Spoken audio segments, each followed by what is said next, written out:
Hey everybody, welcome to Getting Stoked. Want to jump in real quick and tell everyone how you can connect with the show. You can follow me on Instagram, Twitter, and Facebook for constant updates, events, and whatever ramblings and going on I might be involved with. I always want to connect with listeners and be as accessible as possible. So if you're interested in coming on the show, or maybe you just want to shoot the shit, hit me up at gettingstokedpodcast@gmail.com or any of the aforementioned social media websites. Always feel free to send me links to your music, and if I'm into it, I'll hit you back. You guys are everything to me, and it really means the world that anyone listens, so thank you so fucking much. Enough with the chuffa, let's get on with the show. I don't know who did that one. We'll look that up. Yeah, we'll look that up later. Boom! Okay, here we go. So, I have Takeover and Destroy on the show, as you know, because you've clicked on it, but I want to give a quick introduction to these guys, because when I found out about Takeover and Destroy, it was unfortunately like not too long ago. I wish I had seen the cover for Endless Night before, but I had never. That's what I'm not fucking that up, right? That's what the album's called. Yeah, no, okay, cool. You nailed it. Okay. And I had seen the cover around, and I was always thinking, damn, that's a dope cover. And it just said Toad, and I was like, I can't find out who this band is. I don't know what this is, and whatever. So then I was looking around Zia, and I was flipping through the metal vinyl, and I came across the cover of the new record. And I was thinking, damn, this is really sharp. This is a great album cover. And I've looked it up on Spotify. And I wasn't buying anything. I was just like, that's kind of how I find music sometimes, is I'll just go through and take pictures of stuff and listen to it on Spotify. Yeah. And I probably listened to that entire record before I walked out the door. I was just like, fell in love with it. And then I found out that you were local, and I was like, fuck, no way, holy shit. Wow. So it was kind of a nice organic thing. I really just found it brick and mortar shopping. Yeah, dude, we live like 2 miles from here, so it's like weird. Yeah. Yeah, it's crazy. And then when I found, when I looked up your Spotify, the Discog on Spotify, I was like, oh shit, that's that band fucking Toad that I couldn't find a long ass time ago. You recognize the cover? It's all coming together. But you guys were very different sonically back then.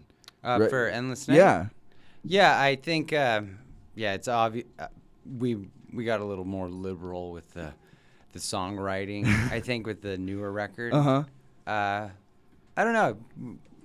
I would say we'd probably, for the newest record that's out, we really wanted to explore songwriting, sort of the traditional song structures. Yeah. I can see that it comes through a lot more, whereas Endless is way more just kind of dark and heavy. Going for it. Yeah, I think they still both build a vibe, but oh yeah, they both sound like you. The older stuff is more kind of pummeling, like full on in your face. We wanted to have a little bit more ebbs and flows on the new stuff. Really, something Huey Lewis said really grabbed me when we were writing that record. It was he was talking about sports, and he was saying how every song on that record was aimed to be a single.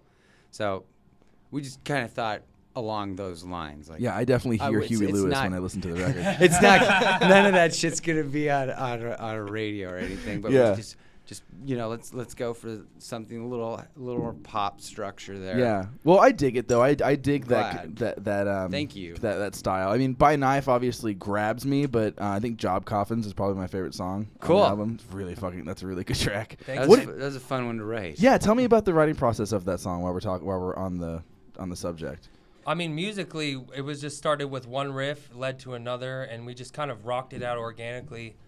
And I think the lyrics work well with the context of the song, which he the can lyrics partake. was it was. I was like, I wanted something sort of simple, and then I was just like, I'm just gonna say blood a lot, just as just to get the the phrasing and stuff down, and then it sort of stuck. I was like, let's keep blood in here. And him being a diabetic, blood is pretty important. Yeah, no, it seems that and but it was really more about the job. Yeah, no, that song it just grabs me. So we talked a little bit about it before when we were kind of walking up here, but you guys big horror movie nerds? Movies in general, Movies but in general? Of course, yeah. Because I definitely hear a lot of 70s and 80s horror kind of vibes on the new album, especially. Yeah, Awesome. I mean, there's definitely Carpenter nods and Carpenter, maybe some Goblin. I was about to say some Goblin for sure. Yeah, it was like Dario Argento, but Goblin. Yeah, it does say like an association with Dario Argento. It's like, what was he playing? Like, yeah, I know. Maybe he shreds. Yeah, maybe. I mean, John Carpenter still does. Hell yeah. Totally. Dude, those Lost Themes albums are fucking unreal. We got to see him live at the Mesa Art Center. I was about to ask if you got to see him. Dude. Yeah. I didn't go to that. One of the best fucking times, dude. We were there with a bunch of friends, and it was assigned seating, so I was sitting kind of up more near the front center, and Andy was kind of more near the back on the side, and there was a group of us kind of sitting there. We were fucking halfway through the show, and we see John Carpenter start giving the horns and pointing over to someone, and he's pointing to Andy, and Andy's the only one in the entire crowd standing up. No. And it's during Christine, and John Carpenter's like vibing with Andy. Yeah, and we're like, oh my god.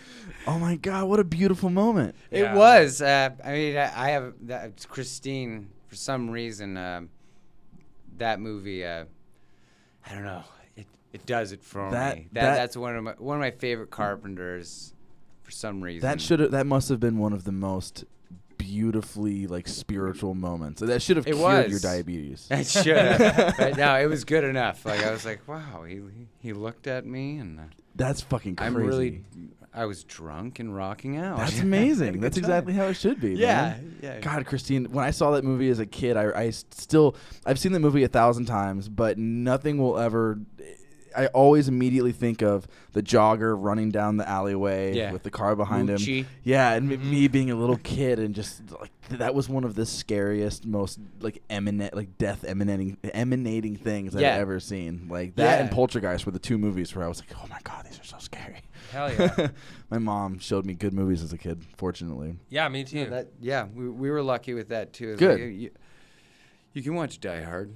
Yeah, it's fine. Yeah, mine was Total Recall. That was the first time I ever saw boobs, and she had 3 of them. So shit, that must have been confusing. It was weird. Well, I saw Kung Pao when I was way too young, and she had just one huge boob. There you go, uniboob. Yeah, I think it was one. Maybe it was 3 boobs. I don't remember. I saw that in the Dollar Theater. Her name was Woe. That's all I remember. I'm trying to think of the first time I saw a pair of breasts with my mother. Me too. Can't fucking think of it. I don't remember. I remember my mom. It had to have something. I remember my mom covering my eyes all the time during movies because she didn't realize that something was going to happen. Yeah. And now I'm trying to go through. Because you rented a movie. As a precaution, she would do that, not knowing what was coming. No, up? she wouldn't know what was happening, and then she would like. I think the first. Sorry, go ahead. She would pre-screen the movies before you saw them? No, we would watch them together. Probably but see, she could sense it. And then, it would just, I would see like a split second of something, and she would just throw her hand over my eyes. But I think the first time I saw boobs in a movie, and I wasn't with my mom, but my dad rented me a Tales from the Crypt movie, and I don't remember which one it was, and I need to just like dig through and find out which one it was. But there was a scene in some kind of strip club, and there was a girl with pasties on her nipples. And was it Bordello Blood? I don't remember. That's the thing. I was so young. I don't remember. That thing's full of boobs. It might have been that. This would have been like 2002-ish, something around there. So it had to have come out before that, which I mean, they all did. Yes. But yeah, I remember the first, and I was like, what the fuck is going on? I remember just not wanting any of my parents to walk in at that moment. Like, please just let me watch this movie. For some reason, parents are always there for sex scenes. Oh yeah. Dude, I went and saw Mr. Woodcock with my grandma, which was really weird. And what was that movie with Ben Stiller where he's like, that girl like fucks him and scares the hell out of him because she's so. Is it the remake of Heartbreak Kid? Heartbreak Kid, yeah. I haven't seen the remake, but that was a rough one with Grandma. I bet. Hard one to watch with Grandma. God. Because she's like jackhammering him and he's like sitting in the corner all like terrified and stuff. Oh, rough Grandma sit. Django Unchained was another rough Grandma sit. You did that one too? Yeah. Oh, wow. Luckily I was older by that time. Look. Sounds like Grandma likes Grandma's awesome. Stuff. Yeah, I know. Dude, my parents got so pissed off because my grandma took me to see American Gangster. Oh, yeah? And now that I'm thinking about it, me and my grandma had a lot of fucking moments. That sounds like fun with Grandma. Let's give it up for Grandma. Yeah, give it up for Grandma. What's her name? What's Grandma's Grandma name? Irene. Does she listen to the podcast? I don't know. Probably not. I hope not. You don't want them to. She's one of my Patreon supporters, so I shout her out. So I guess I already did that for this episode. Cool. So that's good. Sweet. So Daisy. She always makes cameos. Oh, it's okay, Daisy. She's my girlfriend's probably home and she's probably like, let me out. I want to see Mom. Yeah, so I want to talk a little bit about the formation of the band. I know that Endless Night came out in 2013, right? That sounds about right. Okay, so it is right. I have it in my notes. There you go. You know more than us. So now was that the first thing that you guys had released, or did you release some stuff before that? We have a Split was our first release, and gosh, I don't know the year of that one. Was that 2010? It was recorded, around, I think 2009, put out 2010. Yeah, we did a split with a band called Drone Throne, which he was in. And I don't think I need to get the minutia of that, but basically, yeah, we had this split. It just was called Toad, and our side was called Celestial Bynes, and it's a little more like gloomy punk rock, gloomy. There was a Ramones rock. cover on there, so it gives you that kind of. Which one? Commando. Nice. Yeah. I have a hard on for like Johnny Ramone and his did playing. Did you read his autobiography? Yeah, I read it on my way to London once. It was that's a way better story than me. I read that in my parents' the floor of my parents' house. Oh well, I read it on my way to London with my ex-wife. So who cares? Sounds like you had the better story. Yeah, I guess so. I listened to every single Ramones album while reading the book. Like I would only let myself listen to their music while reading the book, and I went through their entire discography. Yeah, because it only took about 2 hours. Yeah, nice. He does go through each record, if I'm not mistaken. He does. Yeah. That's a great book. This one, not so good. Fucking love that about Johnny Ramone. I like how I think is really interesting about the Ramones is that punk rock is known on general terms to be very left leaning, and the Ramones have like pictures where they're like fuck socialism and they're like pro Reagan and stuff like that. Which yeah, well, is so at least interesting. Johnny for sure. He would do that. Joey was definitely progressive liberal. Yeah, because he had that song about the KKK. That one, and he also the other one about the PMRC too. That, and Johnny talks about it in this book where he's I'm blanking on that. He's like I fought with him, so it was on like one of the last 2 records. Yeah, but yeah, you let him have it though at least. Mm-hmm. Yeah, thank you. You're good. Thanks. So anyway, Ramones, great book. Yes, so I agree. You guys had a little bit of more of a gloomy kind of punk rock thing going on in the beginning? We were in another band while Toad started. And it was just Toad then. So that band was called Slut Sister. So I didn't want to do anything that was, and that band was also like a stoner metal sort of project. So I wanted to get away from metal and do something more up my alley, which is like death rock stuff. Yeah. I like the Blue Oyster Cult shirt, man. Thank you. I hear that on the new record too. Oh, great. For sure. That's very nice. We're huge fans, yeah. Yeah, we never stopped discovering like a song from them. I'm like, have you guys listened to Club Ninja ever? Let's talk about this for a second then, because as you've already noticed, this show is just like everywhere. That's how I like it. So are we. Derailed you. Yeah. Sorry. No, don't. That's what this show. Anyone who listens to the show listens to the show because we go on topic and then we'll go and explore some other stuff and then we'll come back and then we'll go explore some other stuff. Now we're back to BOC. Yeah, so we're gonna talk about some of that real quick. They're one of those bands who I have songs from them that I really like, but I feel like I have never gotten the proper introduction. Is there a certain album or a couple albums that you would say I should check out?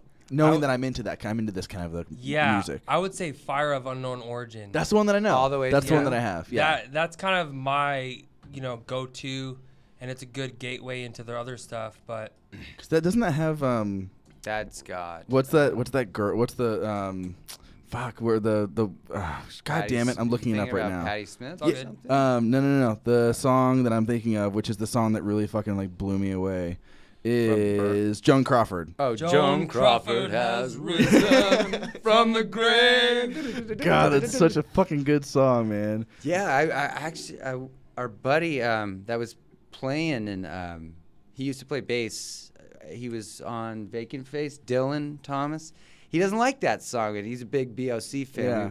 we've had a couple. It's a goofy song. Well, I love it. I don't give a shit. Goofy's fine with me, but same.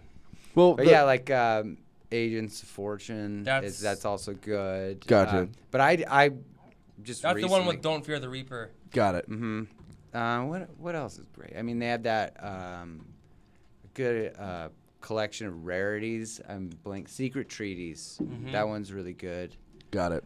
So I'm thinking I'll play through Fire a little bit more, and really, because I've heard it like once. I have it on vinyl. I've heard it a couple times, but I don't know. It's one of those things where a lot of the bands that I love and look up to are really into them, and all of those bands have something in common. Mm-hmm. But Blue Oyster Cult was more like, I guess I can see where they're coming from, but it's not quite as like dark, I guess, or like mystic. I guess. It does once you start paying attention to their lyrics. There's multiple singers in the band, but I think just judging, or I guess I'm already projecting something onto you. It's fine. You would really like, what is it? Uriah Heep is what I was gonna say. Oh, you ever heard that? I was gonna suggest a BOC song too, but from writing it down. Uriah Heep is kind of like this band from the 70s that I feel like should have been way bigger than they really are. And like, if you listen to their albums, they sound huge, and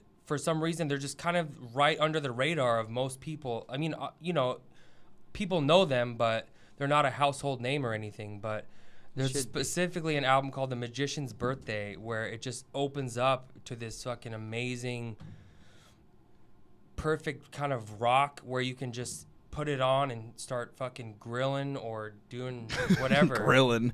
Definitely. The BOC song off the record you own, I would suggest, is Veterans of the Psychic War. Okay. That's writing the it jam. down. I don't know. And you have to really, maybe listen to it with headphones. That one's got some heavy drums. Like, dun, dun, cool. Boom, boom. I'll do it. I'll throw Really some headphones fun. on and listen to that. I got a little 1/4-inch jack for my That's the way to for go. my system, so we'll do that way. You just need a beanbag chair. Lava lamp. Smoke a joint. And the beaded doorway. Yeah, dude. When I first heard about them, I remember like, okay, I'm gonna look this band up. This band that influences all of my favorite doom metal bands. And then I watched the "Burnin' for You" music video, and I was like, what the fuck is this? This. I don't think I've ever seen one of their videos. He has like a sequenced shirt, I believe, in that video. I've never like seen their videos. Short shorts and porn mustaches. Like Fuck this. Yeah, I love it. They fucking rule in that. There's a cool video for this song, "Dancing in the Ruins," off of Club Ninja. It's funny, they got like skaters and shit in there, but they look clearly older. Yeah. It's just awesome. It's shot like kind of like found footage looking shit. But I think that fucking record came out in like '86. I don't know. I think that was a '90s record by them, wasn't it? I don't think so. Okay. Well, I don't think the thing so. is about bands from specifically the 70s is that I've even though I know Fire of Unknown Origins like 81, but the 70s is even young guys looked old. Like I have a Creedence, I have a couple Creedence records, and you look at the band. Yeah, I love them. Thick, fucking durable records. Yeah. And you look at the band, and they all look like they're in their 40s, but they're all like in their 20s. Totally. Except for Fogerty, he still looks like a fucking child. I know. And he still acts like one. He's like, God damn. Well, he doesn't curse, but he's like, I'm just having fun with lemonade. And Yeah, I just love Brad Paisley. Like, shut up, Fogerty. You're amazing. Just shut up. I just think the mustaches probably age him quite a bit. That's what it is, I think, the dad too. stash. Yeah, it's the mustaches for sure, and the unkempt facial hair. Yeah, I wonder what Zappa would look like without that thing. Oh my God! I don't think there's got to be a question. Yeah, we could. There's got to be a fix picture. That, yeah, there's got to be a picture of Frank Zappa without a mustache. You must so know. curious. If it's so like strong, Even if striking. it's photoshopped, I want to see what it looks like. You know, I mean, even if mock-up. He might have been born with the mustache. Oh, I've seen pictures of him without a mustache. They're like super young. It's when he was like really young. But I'll this is just for you guys. Thank you. I'll do a little flipperoo there. Okay. So yeah, Still a handsome guy. He kind of looks like look at Alice that guy. Cooper a little bit. Yeah, he totally does. Yeah, for sure. The young Alice Cooper. The big nose. For sure. Yeah. Now I'm one of the few people who lives in Phoenix who is involved in the music scene, and I've never met or seen Alice Cooper in real life. Likewise, I've I never seen love him, Alice Cooper. I'm a defender of. defend records of his that not a lot of people like. Yeah? Yeah, like Whiskey and Lace. That one's like kind of softer. It's got those ballads. Like, what's the one with? It's so fucking good. What's the one with the snakes on it? Constrictor.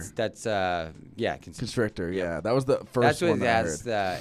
I think it has the Friday the 13th part 4. Was it?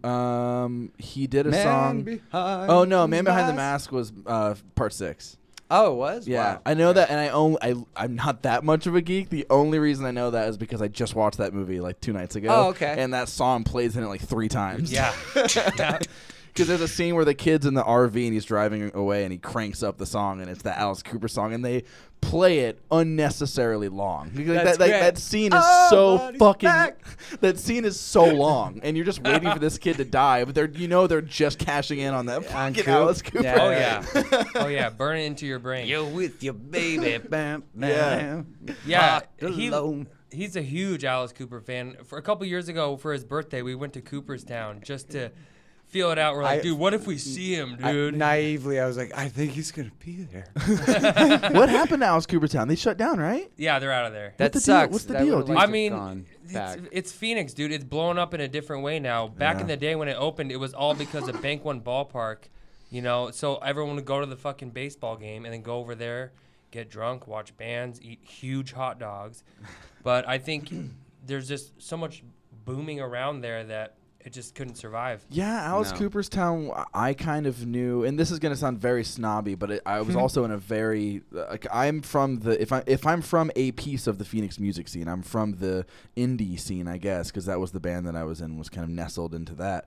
And if Cooperstown was known to us as just like the dad place. It's like where the school it's where the School of Rock bands play. It is. It's where like the old boring dudes hang out. There's no action at Cooperstown. Yeah. So when they closed down, I was like, okay. And I know that's totally unfair, and Alice Cooper's a saint and whatever. But no. From strictly from the perspective of someone in like a young band, that was not the place you wanted to go. No, I don't think it was a huge loss for anyone besides Alice Cooper. I'm sure he's it fine. might not have been exactly. He was like, this thing's fucking hemorrhaging money. I feel so much better. He wanted to be Jimmy Buffett. You know what? You know what I heard was that all of the money that he made from that restaurant, he put into the charity. Oh, I believe that. He's a good dude. He's so fucking and cool. he, you know what I mean? He never really made money on that restaurant, but he did it because he wanted to. And the money that he did make, which obviously kind of dwindled, but he did good things with it, which is fucking awesome. We're not worthy. We're not worthy. He's such a good. He performs so well in that. Yeah, I know. In Wayne's World? It was like actually, Milwaukee. That's correct. What's that guy's name? Pete. Well, that. Actually, Pete, that's correct. Milwaukee does stand for Land of the People. It's something like that. I'm not quoting it right, but he nails that performance for sure. The good people.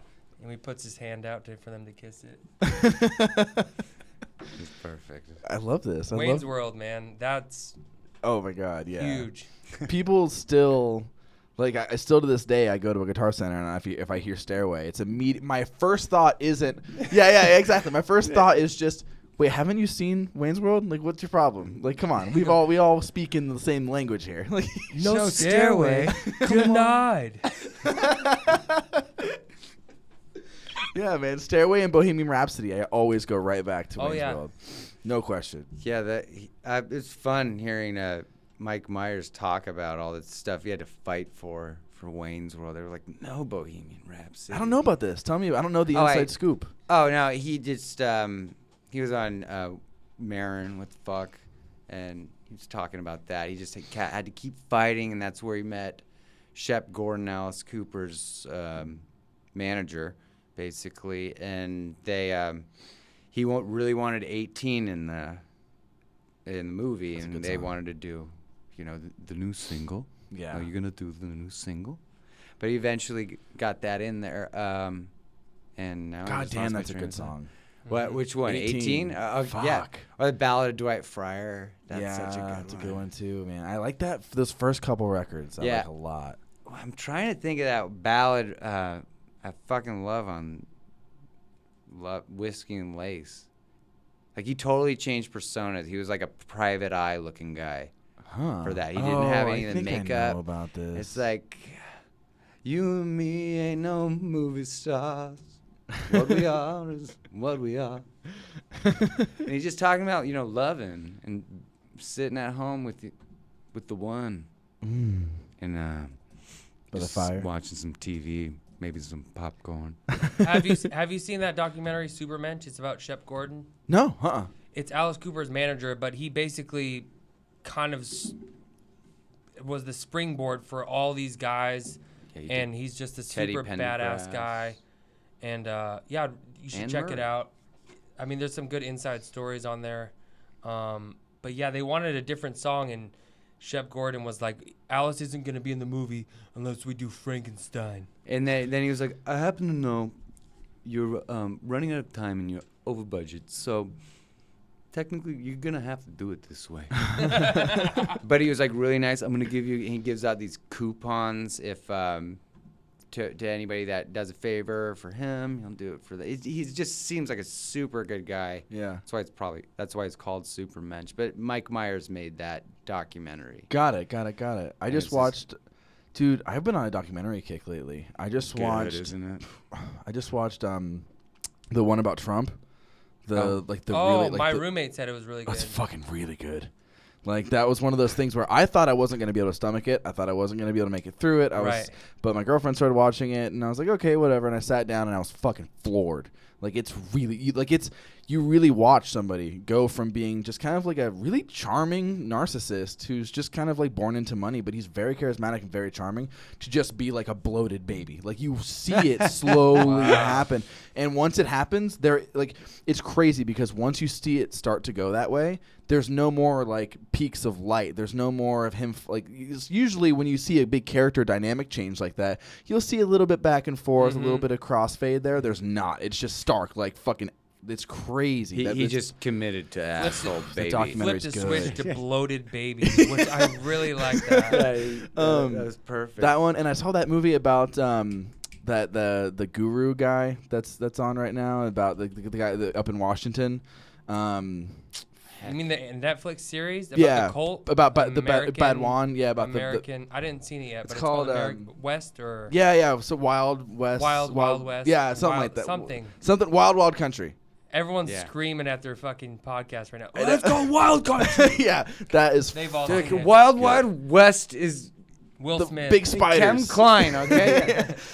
Yeah, that was another thing I saw in a documentary about.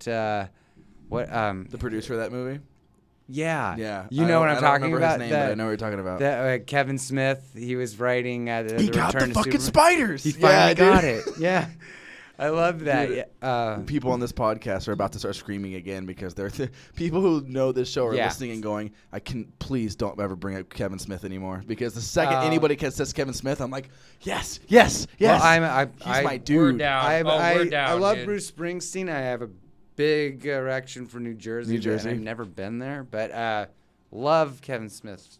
Oh God, that guy is like, he's one of those. I have a few people in my life who I look at as being like, these are the people who I've really, I am the way I am because of these like three people, and Kevin Smith is in there. It's like, I think it's like Kevin Smith, Henry Rollins, and George Carlin. Those are like my three.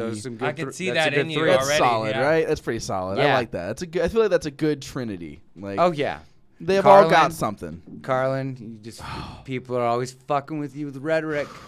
Dude, Carlin changed. Like, when I first heard Carlin, I was like, my whole fucking world exploded. Yeah. It was, oh my God. I first heard, it wasn't even that good. Like, looking back, now that I'm this big seasoned and huge dork of Carlin, looking back, the first thing I heard from him was just okay.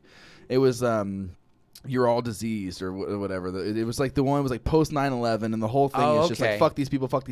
It's just like it's. Oh yeah, he does a weird rant. He's like fuck the.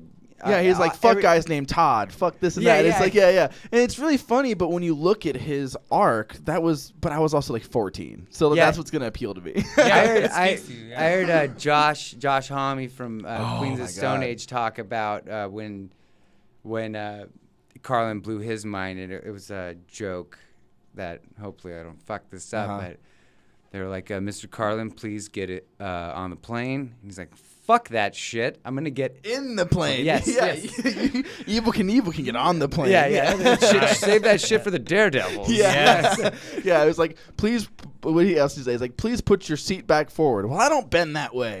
Like, dude, yeah, like he is amazing. I would like before I knew what podcasts were, I would just go to sleep to stand-up comedy every night. Nice. So that's great. He just because when I go to bed, I need something on, otherwise my mind will just eat itself away. I need something to distract me, and it was stand-up comedy. And then I found out what podcasts were, and I was like, that's perfect. It was Kevin Smith it used to just be movies, but then it was Kevin Smith Q&As. Like he had those DVDs about an evening with, and then it became stand-up, and then it became like certain audiobooks, but they were always kind of like autobiographical comedy audiobooks that I don't have to really pay attention to, that I've heard already. And then I found out what podcasts were, and then I found out Kevin Smith had a podcast, and then that was it's it. kind of endless. It was over. Yeah. I was listening to his. I'm a fan of Frasier. Oh, yeah. But I loved that. I loved Dude, that. That's what I fall what is it? Talk.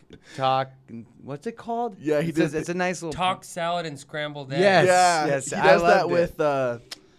Who's he do that with? Matt Mira, right? Yeah. Matt Mira, whatever his name is. Mira, from At Midnight. Yeah. I would fall asleep to Frasier or Seinfeld, and it's just like the nicest warm blanket. Oh yeah, Seinfeld always.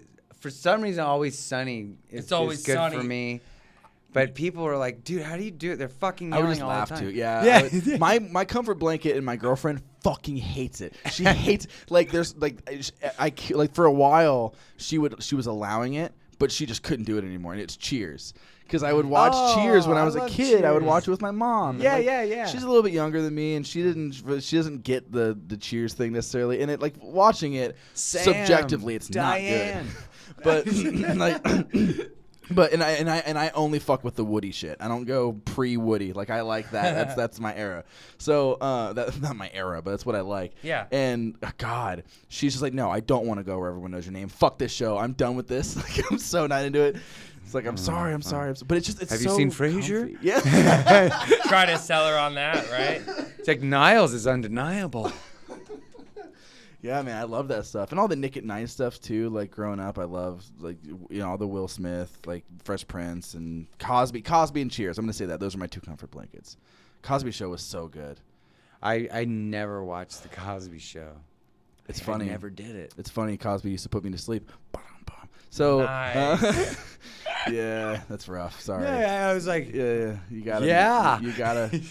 You gotta make light of a shitty situation. That's the thing about Cosby, though. Like, that show's still funny. It's unfortunate and it's dark, and I watch it now with different eyes. Definitely different perspective. Mm-hmm. But, man, every time, that whole thing with separating the artist from, what they did. It's tough. I'm guilty of it with Polanski for sure. I put on blinders. Oh, man. Big time. Polanski. Woody Allen. Woody Allen's another one. Yeah. I'm not a Woody Allen apologist, but Woody Allen's no Polanski.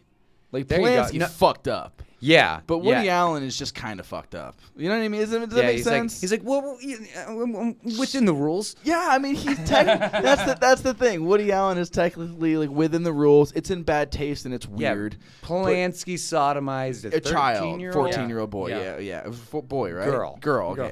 So like that's the thing. Like I don't know why immediately I just think boy, because that's what usually I guess that's what because I think of like House He's of like Cards. I don't know. Is it's different in Europe. The age consent. I don't know. That's weird. Is the age of consent different in Europe? I never checked Polanski's statements. I just went with you know what, that's pretty fucking bad. But I'm still gonna watch The Tenant. Oh, it's a creepy movie. It's all about Rosemary's Baby. I love Rosemary. The Tenant is great too. It's in that apartment trilogy of his. Got it. Yeah, I read the book by Ira Levin and loved it. Rosemary's Baby. It's really close to the movie. Oh, okay. He also wrote Stepford Wives and I always Time to forget. I think that was an adaptation. Yeah. It's a really close one. Fucking Cassavetes in that movie is so good as Guy. That movie's great. He's really like, don't worry about it, Ro. What did you do to your hair? The neighbors are perfect. The neighbors in the book and the movie are really perfect. Yeah. Yeah, they're great. Anyway, Polanski, that's a rough one. I find it hard to divorce myself from the art, but I guess it depends on... It's rough. You were talking about Josh Homme earlier. Sure, yeah. I really feel like... I was talking, again, with my girlfriend about this earlier. I feel like because she read this thing about how Josh Homme is being a bastard because he is, and he's like kicking somebody or kicked a photographer in the face. And when she said that, and and the article was obviously about how awful he is and how, oh my God, what a piece of shit, and all I'm thinking is that's rock and roll. Like it's not right, but I feel like we need an anti-hero right now in rock and roll. I think I don't know the circumstances. I don't either. So I totally don't either. This is all speculation. Exactly. But Same from here. what I heard, he gave a couple warnings, like stop with the flashes, and he wasn't trying to kick her in the face. Yeah. But again, I don't know what the fuck happened. But so I probably shouldn't have said anything. And even before there's tons of videos on the internet. Yeah. And he's like, come on, faggot. Oh, something like it's that. bad, man. It's rough. It's really bad, and it is kind of like almost like a Bill Hicks thing where you're watching him just like tear apart hecklers and stuff. Fucking love Hicks. And that's the thing with Josh Homme is I don't agree with everything that he believes in. He's extremely conservative. He's really into guns. He's really into like all that kind of stuff. I find his little cohort a little more annoying. Cohort. Fucking the guy from Eagles Death Metal, Jesse. Oh, I don't know. He's a little. Yeah. A little tough. Don't be. So with Josh, my whole thing is I don't agree with everything he says, and I do think he's kind of a piece of shit in a lot of respects. But it's rock and roll. I don't fucking care. Yeah. Like you're supposed to feel that way. Like we're in this weird echo chamber as a society right now where we have to agree with everything that everybody says, otherwise we'll be cast out. And I feel like there's room for us to be like, yeah, he's a crazy psychopath, but those last couple records were fucking awesome. Yeah, and they are. Like you should be kind of scared of him because that's I don't know. That's rock and roll. Yeah. At least he's putting some thrill into it. And it doesn't have to be that. But I feel like there should at least be a couple guys like that out there still. Yeah. And he doesn't have to be Gigi Allen, but like, fuck no. But you know what I mean though? Like there should be something. I get that for dangerous. sure, and it's just a different time because I mean, even after he did that, he went out with this really like heartfelt apology. So it's like, yeah, I could tell he felt bad about it, but back in the day, would that even be like newsworthy? No. They just want to, you know what I mean? He fucking take down a dude. He was just, he was like rocking out and probably fucked up. Yeah. And he like, I'm not saying it's right to do, but no, of course not. I don't know if he's really that. I don't know if he's really that rebellious. Yeah. No, you're right. Compared to people back in the day. I mean, he made that a record with Iggy Pop. I mean, that guy really went out there. Yeah, dude. I remember when I was first like checking out Iggy Pop, and my folks said, "Oh, he was the Marilyn Manson of our generation," and I was like, "Oh, well, I definitely want to check it out." Still fucking doing it better than him. Yeah, Iggy, dude. So I was over a long time ago. I was in this shitty little pop rock band when I was like 17, and I was over at their house, and I was over at their place, and their parents, they were very, very, very well-to-do family, and I feel like that is pertinent to this for some reason. And they were like really kind of well-to-do, rich family, and the mom and dad, 2.5 kids, the whole deal, like very, very normal, I guess. Yeah. And they're sitting. You can crack it up and be proud. Yeah, I mean, proud of it. Put it on the mic. Who gives a shit? So they're watching it, and it was when there was some kind of awards. This is like 2011. There was some kind of award show where Iggy was on TV. I don't know if it was America's Got Talent or it was one of those like big shows. I think what I'm talking about, right? He was all right with like American Idol or something. Yeah, it was doing something like that. And he came out and did a special performance. He was shirtless and his fucking skin's hanging off and it's like all this stuff. And I remember he's still all muscle underneath that. Yeah, it is. It's all like sinewy. Henry Rollins once said he looks like a he calls him Lizard Man all the time. Yeah, like, that's totally reptilian. Yeah, dude. So they're watching it and they're kind of repulsed. And they're making jokes about how this is so ridiculous. I can't believe this guy is still doing this. Look at him. He doesn't have his shirt on. Blah, blah. And I'm just looking at him being like, that guy fucking won. Like, he's still alive. He's doing this on a major he fucking did it. Yeah, You're right. He won. He's on like whatever it was, American Idol or something at its peak, and he's able to do his fucking thing and creep out the entire audience and apparently most viewers. I love it. I mean, I remember those pictures of him rubbing peanut butter on himself and stuff in the audience. Like But you bring up Marilyn Manson. Yeah. Who... that was my other watershed moment. Like, hearing George Carlin was a big deal. Hearing Rollins was a big deal. Kevin Smith was a big deal. But being a 6th grader confused about religion and feeling kind of ashamed of myself religiously and all this kind of stuff, and then hearing Antichrist Superstar, that was another big, like, fuck all this bullshit. Yeah. Like, it really, like, I almost felt embarrassed because I was like, yeah, wait, I've been ashamed for nothing. This is all bullshit. That's good. Yes. I felt so good, like so empowered. Yeah. And now he's like fat and bloated, and like you see him in live performances. He's like rapping way more. Some of them, yeah. There's some stuff that I do appreciate. Like he's got like some bluesy type dirty licks on some of the newer stuff, but yeah, he always really like fucks it up with like, I like fucking fight. I know, it's like, way too much. I don't think you're fighting anybody, man. I know, guys fighting barbiturates or something. I don't know. Yeah, I think so. I think it's something with like his mom died and he's just been going downhill. Yeah, he was close with his mom. Have you seen his MTV Cribs? No, I saw Twiggy Ramirez one where he popped Twiggy's in. One's good, but Marilyn Manson's is like Iggy popped in. He basically did. He was like, I need to take a shit or something, and there was no toilet paper, so he's like, now I need to take a bath. He's like, poor Twiggy Ramirez got his own cribs finally. And oh my god, yeah, Marilyn Manson's. He like gets a call from his mom in the middle of the thing, and he like talks to her and stuff like that. And so I guess that he was very close to his mom. I read his autobiography, so I mean, I guess that makes sense. Yeah, but I mean, the dude wasn't making good records when she was still alive either. Like, I'm sorry, like this last, he kind of. What are you gonna do? Hollywood is probably. That's what I'm saying. That's his last cool one. That's exactly like all where like I am. Fight song. Yeah. Disposable. The Nobodies and all that shit. Nobody. Yeah, dude, that was. I love that shit. Fight. Yeah, that totally. In like post Columbine America. Like, he had to address it. I know. He was getting blamed. Had to, yeah. Blame the rock and roll.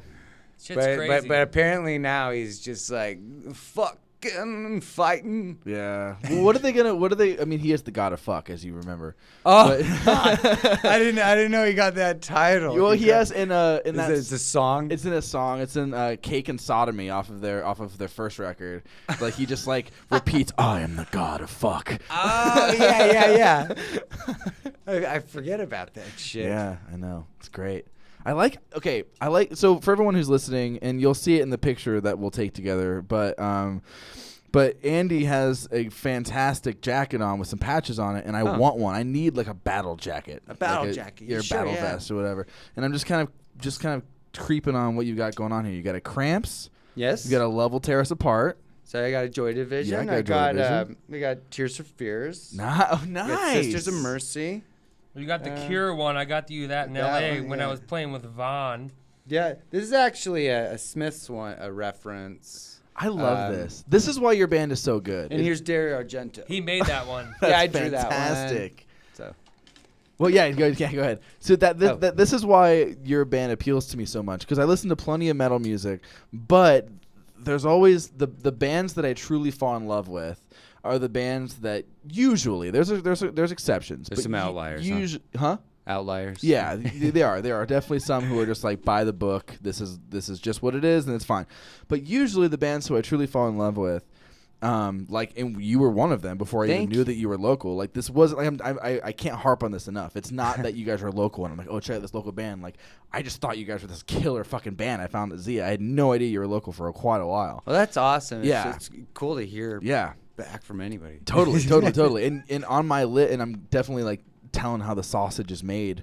But with this show, I have a big list of everybody who I want to be on the show, and everybody who's been on the show, and then I have a list that says aiming high. Yeah. And my aiming high list is like, I'm gonna send emails out to these people, but they're definitely not gonna respond. And you guys were on that list forever before I got like comfortable enough to be like, okay, I'll fucking hit these guys up.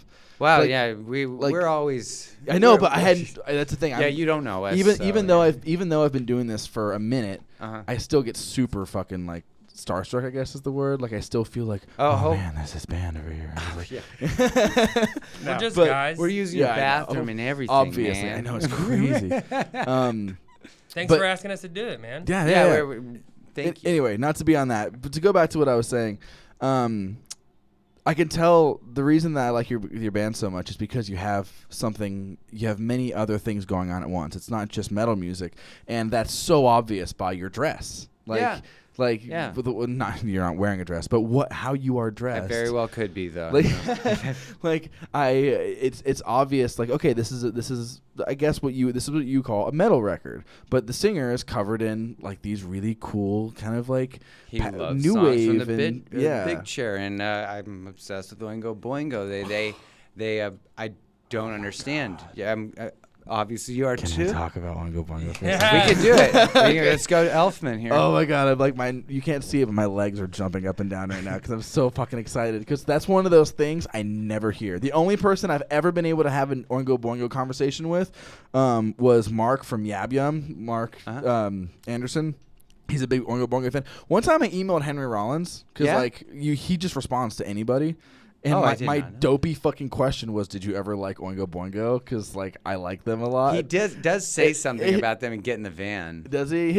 I want to hear what he said. His response was really short, which as it should have been. It was a stupid question, but he said something to the effect of, "Yeah, they were huge in the '80s in LA when I was in the scene. Didn't really get into them." That was pretty much the gist of it. Yeah, I think when he mentions it in the book, is just I could just hear Oingo Boingo and Madonna coming from Jeeps. That's a everywhere. great Henry Rollins 1985 Henry Rollins impression. Yeah, he just not into anything. I'm in the shed reading Henry Miller. I'm in the shed. Sorry, I'm way deep into Rollins. You're bringing up the shed, and I'm like, I'm there. I have a Rollins little thing too. Oh, I love it. That's so fucking funny. The shed. Yeah, dude. God. So anyway, Oingo Boingo. Yeah. What's your go-to record? What's your Boingo record? Man, it's tough because I do love so many of them. I don't know. Oh shit! I really love Solo because that is a. It is an Oingo Boingo record that is just titled Danny Elfman Solo to get out of a record contract. I love that one. Of course, Dead Man's Party is full of great tracks. Just hits. No deep cuts, just hits. Yeah. Fuck. Good for the Soul is probably mine. Yeah, that's so good. So good. Well, because it's good for the soul. And then what else? Only Lad. See, that's the only one that I don't fuck with. It's a little too new wavy for me. It's a little too. That's fine. Yeah. I like it, but that's not a bad thing. It's just when I got into Oingo Boingo through the Dead Man's Party era, so I like their kind of that style. I guess if I want new, I love new wave, but if I'm gonna listen to '80s new wave, I'm just gonna listen to Talking Heads or Devo. So and I'm a huge Devo fan. Yeah. So it's New Transitionalist. That's my. New Transitionalist is so good. Yeah, it's so good. I love it. When it comes to Oingo Boingo, that's just not what I go for. That's just I don't go for them for the new wave. It's really, there've always been new wave, but that Only Lad is straight fucking. Yeah, it doesn't have that crazy. Well, they kind of all have that crazy rhythm thing. Yeah, but I don't know how they're doing this. I totally know what you mean though. Yeah, I like the album after that too. The one with the cartoon drawing on the front. I'm trying to think of it. I own it. I did too. It's green, right? It's the with the cat. With the cat. Yeah. Fuck. We already did. Nothing to fear. Is that what it's Nothing called? to fear. Yeah. See, that album. I feel like I just cherry pick off that one. Yeah. As a whole, there's a few ones where I find myself skipping through songs on that one. Well, it's is Wild Sex on that one? The Private Life is on that one. Private Life's so good. Private Life is a great song. I love the video. Yeah, me too. But there's songs on there like Insects where I'm like, all right, I'm gonna skip this one. Okay, yeah. There's also the ballads that just pull on my heartstring, Stay. It's I know. Why don't you just stay? That's Dead Man's Party, though, right? Yeah. Oh my Stay god, with that's me. such a good song. The video's great too. It's so like fucking class. So oh 80s. yeah, that's right. Yeah. It's like it's set like in the 40s. Yeah. Or something. They're just a stage band. Love it. Love it. Love Their farewell DVD is phenomenal. I haven't seen that. I need to see that. Oh my god, you need. It's Is all on he YouTube. rocking a goatee? Because for some reason that goatee throws me off. No, he's not. No, he's not. Okay. Anyway, you've got to see it. It's on YouTube, all of it. I'll watch that. You can even cherry pick and just be like, okay, I guarantee you, if you go to YouTube, I wouldn't. We're gonna stream the whole thing. We'll make breakfast and just watch the whole thing. The album is on Spotify too. That's but a great idea. Yeah, you should. Eggs and rice. The album is on Eggs and Spotify, rice. but watch the actual thing, and there's like cool behind the scenes stuff, and it's just it's their farewell show, and it's on Halloween, and it's huge, and it's funny as shit because there's behind the scenes stuff where Danny's getting all anal about changing stuff, and he wants to change stuff, and the drummer, whose name I can't remember, is like, it's the last show we're ever going to play together, but it's still not too late to change shit. And like, Danny's still up there like making everybody change the way they're going to play it and That's so stuff. funny. Dude, it's so good. So did your stomach sort of like drop a little in a good way when you saw he did Dead Man's Party? I think that was like 3 years ago, because he said I said I'd never do this ever again. Oh, I think I heard but then about that. He brought out the guitarist, one Okay. of the original guitarists, Yeah, and yeah. they played a Dead Man's Party at. Nice. I guess he does the Nightmare Before Christmas theme every Halloween. That makes sense. In L.A. Probably for. Well, that's how I found out about him, was Nightmare Before Christmas, and then I heard Oingo Boingo, and I found out that was the same guy, and forever I couldn't hear Jack Skellington, and every time I tell people or I introduce people into Oingo Boingo who don't know who they are, I always say, okay, think Jack Skellington, and then I always put No One Lives Forever on, because No One Lives Forever is straight up just Jack Skellington's voice. He's singing in the same register. So let's have a party. There's a full moon in the sky. God. It's the hour of the wolf. Texas Chainsaw Massacre 2? Is that in that? Yeah. I love Texas Chainsaw Massacre. The scene when the two cars are up next to each Yeah, other yeah, and they're yeah. fucking like chainsawing Oh the my car. God, That I need song's to watch playing. it again. That was perfect. Yeah. It's so good. Yeah, that fucking Toby Hooper. Can people? Let's just do the one for Toby. Do one for Toby. He was Black Check this Satirist. out. Great. It's not finished, but I got a fucking Poltergeist tattoo. Oh, Yeah, shit. fuck Yeah, Toby yeah, Hooper. nice. I mean, it's Steven Spielberg, but still, Toby Hooper is credited. He finally got his chance to make that huge movie. No one talks about So Texas funny. Chainsaw Massacre 2, and it's so good. I think I love it. I love the campaign for it with the Breakfast Breakfast Club Club. mock. It's And- very and- campy campaign. He really, it was. That's the perfect campy He just campaign. snipes in puns. Yeah. I love it. I guess maybe it was like his reaction. Like, people don't really understand that. Like, the first one was so fucking funny. Yeah, it was. Everyone's just like, no, it's disturbing. Like, hit her grandpa. I mean, this poor blonde woman. And she's getting hit by an old guy or something. Like, no, it's just fucking hysterical. Oh my god, It's like how American Psycho is hysterical. Well, yeah. That was a little bit more obvious. I Yeah, feel it like. was. American Psycho's hilarious. It is hilarious. Of course. It is total black satire. The book is too. Yes. That's what I'm referring to, the book. But Totally. definitely, I think the movie made it clear to people that this was supposed to be black satire. It was supposed to be funny. When I was a teenager and I saw American Psycho, I didn't realize quite. I thought it was just going to be a horror movie. I didn't quite understand, and I still, even after watching it a couple times as a teenager, didn't really get the humor in it necessarily. There's little things like I'm in murders and accusations, like the little the things. little funny part. Yeah, there's little things like I want to play with your blood. Like there's little things. Huey Lewis. Stab you. Yeah, exactly. Play with blood. Yeah, but there's little things.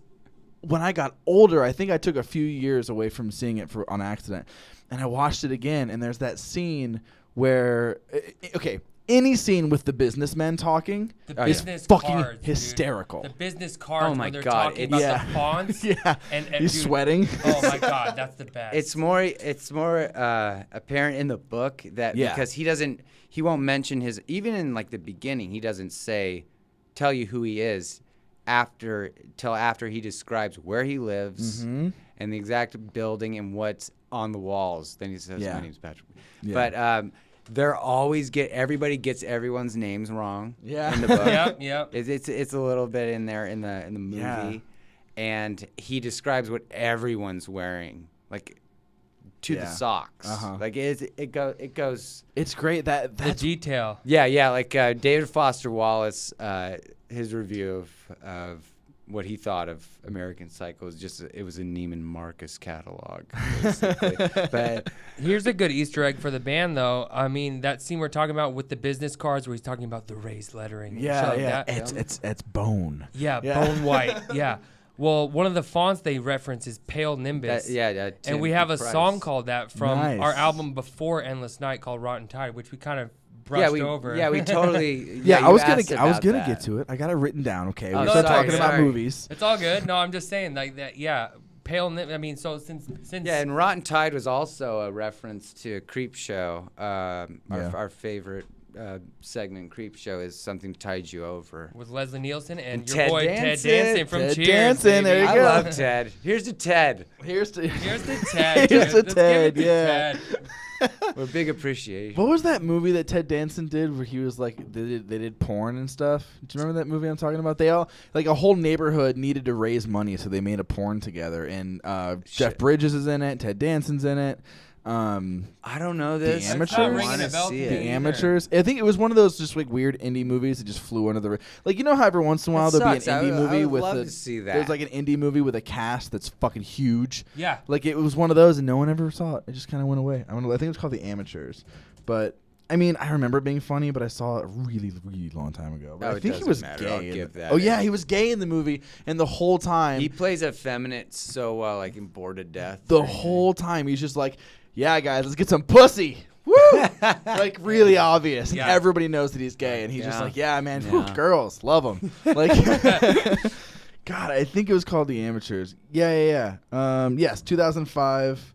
Citizens of a small town under the influence of midlife crisis come up to make an adult film. So what's the cast on this bad boy? We've got Jeff Bridges, Tim Blake Nelson, Joe Pantoliano. I can never pronounce his name right, from Big Baby's Day Out and all that stuff.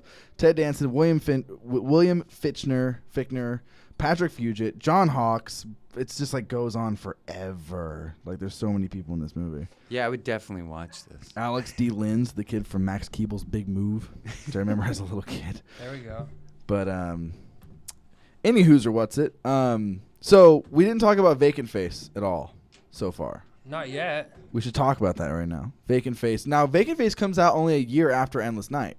Yeah, we were busy. Yeah, fuck, you were busy. What was the word on that? Did you guys just need to get something else out or what? Yeah, I think that time in between we were getting together quite a bit in kind of more of the East Valley. And I hope you guys can hear him pissing in the background. Oh yeah, that's got some good bubblage. It's got some really good.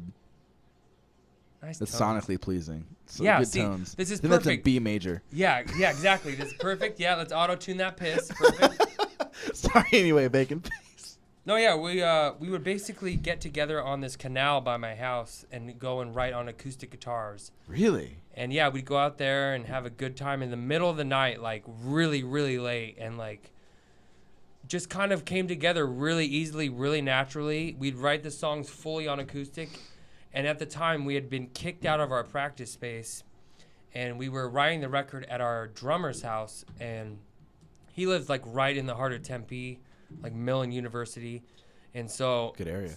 He lives at like 205 and a half, so it's like this kind of tree 9 house. 3/4. It's the kind of this tree house vibe in the back, and he would play on an electronic drum set, and we would just flesh the songs out on practice amps. That's how we wrote that album. That's weird. It was very weird, but it worked. And it was a new bass player. Our good friend Dylan was playing bass, and we would just get together, order a pizza, flesh it out. Dude, that's the way to go. It was a good dude. I liked that record. It was fun to make. So yeah, definitely that writing experience was a lot of fun, and everybody knew. We were all on the same page because it was so quiet how we wrote it. Mm-hmm. So once we finally got into a little rental space, because we were in between. We were in between. For years we've had, like a warehouse space where we could go 24/7 and go and play full volume, full drums, full PA. And then we went from that to literally just bare bones in it. So when we wrote the fucking album on practice amps, Then when we played it with real drums and real gear, it was like, all right, this feels nice. Then they kicked us out of that rental space. Got kicked out of another one. Yeah. They were like, you're playing too loud. So just too goddamn loud. What is your guys' tour history like? We do probably like a tour a year, and we've toured with some really fucking awesome bands. We did a tour with Agrimonia from Sweden, who are really, really awesome people. I was really kind of getting into them right before we got that offer, so it was kind of a weird. Awesome. I was like really obsessed with the album. He gave me like a burned copy of their record. Just like, check this out, it's really cool. And he's like, I think that band, they want to go on tour with them. Like 2 weeks later, support. So 2 weeks later, they were like, hey, they want to go do a U.S. tour with you guys. I'm like, wait, what?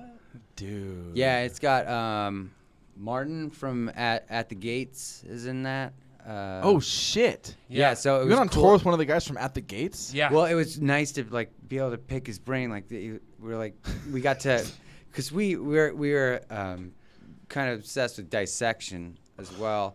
Oh my god! And they shared a space with them, so we got to ask about John a little bit and see what kind of guy that dude was. Dude, you know. You want to talk? Talk about the '90s in Sweden, man. Like there was some fucking really good shit going on there. God, Dissection is so good. And they told us about a show they played. It was like, we played with At the Gates, Dismember, and Dissection, and I'm like, that's and Carcass. Dude, there's a guy that lives above me, to the right, or to the left rather, depending on where you are. You're gonna see this you're guy. gonna see him. Hard. He has a Dissection tattoo on his chest. Oh wow! I fucking love that band. When I first heard when I had my playlist, like I wanted to get my metal playlist ready to be able to look at stuff. When I first heard Starless Aeon, I was like, this is the coolest thing I've ever heard. And then I looked them up and I was like, oh, they must have broken up. Like they haven't put out an album since like 2005 or whatever. Yeah. And then I looked it up and I found out how he died and I was like, that's the most metal shit I've ever heard. Oh, yeah. Like that.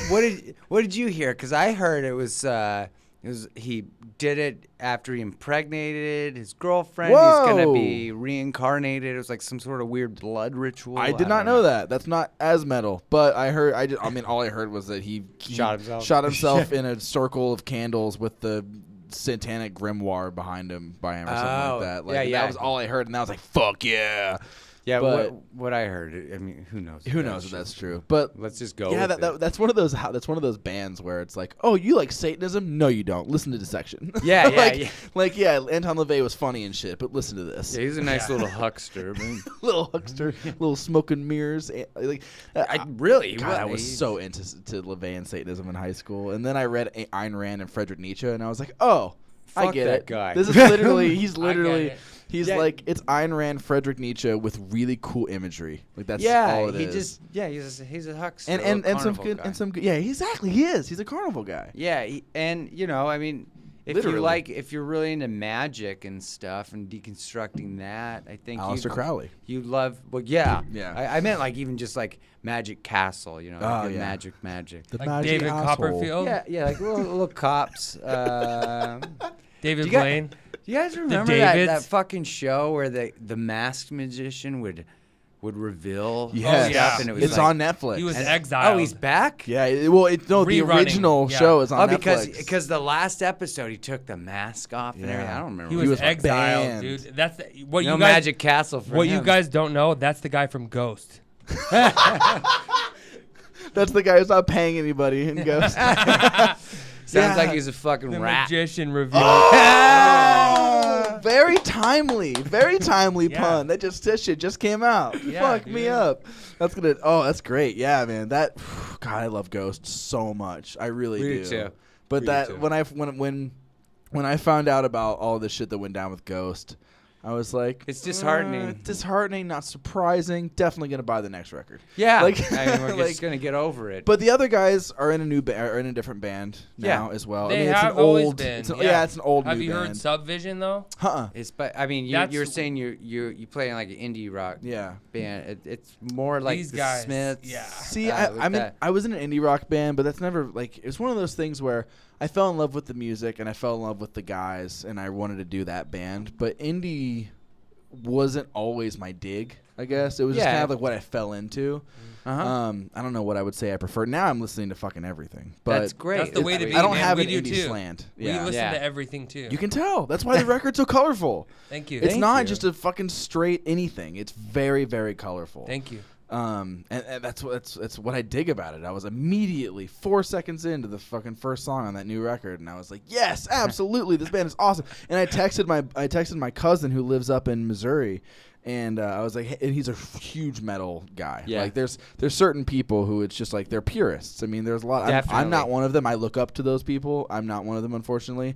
But like, yeah, and I mentioned. I would like, say fortunately. Yeah. I don't want to be purist. Man. Yeah, you're Sorry. right. You're right. So I sent him a list of bands I was listening to, and I was like, "Can you comment on every one of the bands that I'm listening to right now and tell me if it's shit or not, or if I should if it's embarrassing or not, or whatever?" And Take Over and Destroy, his thing was, what'd he say? He said, "This band's really good.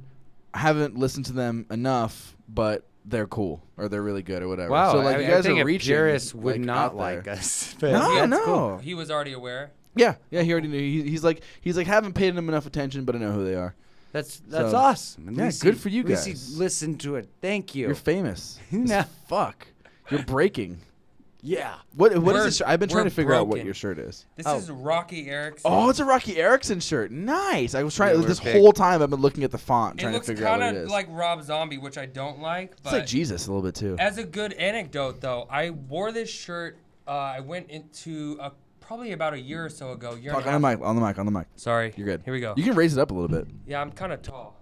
No, you're good. Sorry, Shit. you kind of disconnect things. You're Hey. good. Now we're good. Oh yeah, you're good. Perfect. Yeah, about a year and a half ago, I was out. Everybody's like, finally, fuck. Yeah, we can hear him. I went to see Henry Rollins do a Q&A, not like his spoken word thing, where it was an actual interview at the Scottsdale Center of the Arts. I remember that. I remember when that happened. Yeah. So I went there. My girlfriend signed us up for it, and we unknowingly got tickets for the after show too, which she got for free. She signed up on like a mailing list. They sent them to us. After the Q&A, which was like an hour and a half and fucking awesome, we went like backstage at the the Scottsdale Center of the Arts. Yeah. And they had like full vegan catering, and Henry Rollins was hanging out there. So I'm just like kind of standing by eating free food, and people are like taking pictures with him and shit. And he actually approaches me, and he goes, "I like that shirt," and I'm like, "Thank you." He's like, "I actually that was a design that I did for a charity for Rocky Erickson. He's a good friend of mine." And That's so how he sounds. he's He's a good friend of mine. his brother Brian or Sumner.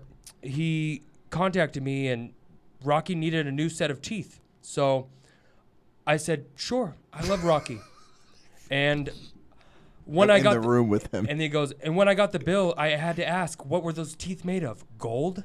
He's like, "I'm not trying to brag or anything, but it was a lot of money, but I bought Rocky Erickson a new set of teeth." And he said that this was a shirt that he did for like a benefit for whatever. oh Wow, my it's God. so I didn't. And know I was that he wearing it did randomly, and I got a picture of him and I afterwards. But that is the best impression of Henry Rollins I've ever heard. That's a really? Oh, thanks. That's a good My one. last name's Rollins, so Yeah, maybe I know. it's I in know. the blood. Trust me, I noticed. But so is he like frail now? I've heard that he's very frail now. Didn't seem like it to Didn't me. seem like it. It's, I know it was a I couple think years ago. he's he just I know he's switched short. his workout routine. It's more cardio based. It's all He's cardio not- now. Yeah, Yeah. he's not like powerlifting like he used to. Yeah. Well, I'm doing the Rollins thing right now. It's like You I powerlift? worked out for a long time, and I powerlifted for a long time, and I stopped for the last couple of years because I got really busy making excuses.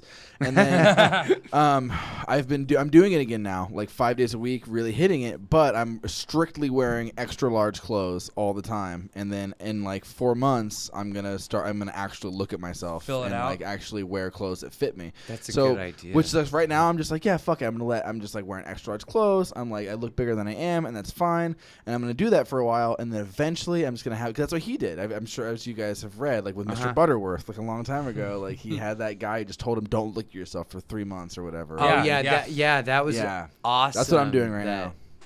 So we'll see how it works. Maybe I'll just be crushed by disappointment. Dude, good luck, man. That's awesome. No, you're doing good. How far are you into it? 2 days. 3. Breaking it here. But no, I'm really committed and I'm doing it, and I love because I like the gym. I like lifting weights, but it's like the iron doesn't lie or whatever the fuck he says. Oh the iron that's is the right. Piece. But like I like it. It's just hard to get there sometimes. That's the thing. Once I'm started, I'm good. Let's do it. But it's hard to get there. Yeah, you know what I mean. But anyway, sorry. Enough about little old me. Well, no, I'm glad you asked about the shirt. It tied in with the Henry Rollins thing. Dude, in Rocky Erickson, what's that record? I cannot. The Evil one? The one with the really cool blue cover. The Evil one. The Evil one, That's right? his most famous album, and it's got Night of the Vampire. Yes. It's got Fire Demon. Yeah, it has one. Let me look at the song that I like on it. Yeah. I got the reissue like CD when it came out at Zia. It is what's that Ghost cover song that I like? You Dude, that Ghost cover EP is baller as fuck. That the one with so the Rocky? Yeah. Well, it's the one that has it has the Eurythmics cover and stuff on it. Yeah, that's. I gotta say, dude. The second one, they really let me down with the Echo and the Bunnymen. That's cover. what I was. That's what I'm talking about. Yeah. That specific cover, I love that original, I love and that it song fell too. flat for me. I gotta Really? say, Nocturnal Me, dude, is one of my favorite songs, and the cover wasn't what I was hoping for. But that being said, they did some other good work too. Can you? Square Hammers is a great song. Oh, Square Hammer is such a good song. That's one of those songs where it's like, good job, guys. This is perfect. 10 out of 10. Great job. Yes. Yeah, our other guitarists just learned it, and so I love playing drums when our drummer is late or something. Yeah. So, but I do like it so I could play with it. It's fun. But I think I do like the OG. Or not, I'm sorry, not the OG, the live version. Because they just put out a live album. The live album of Square Hammer, I think, is better than the recorded version. I will definitely check that out. That live album is fucking good.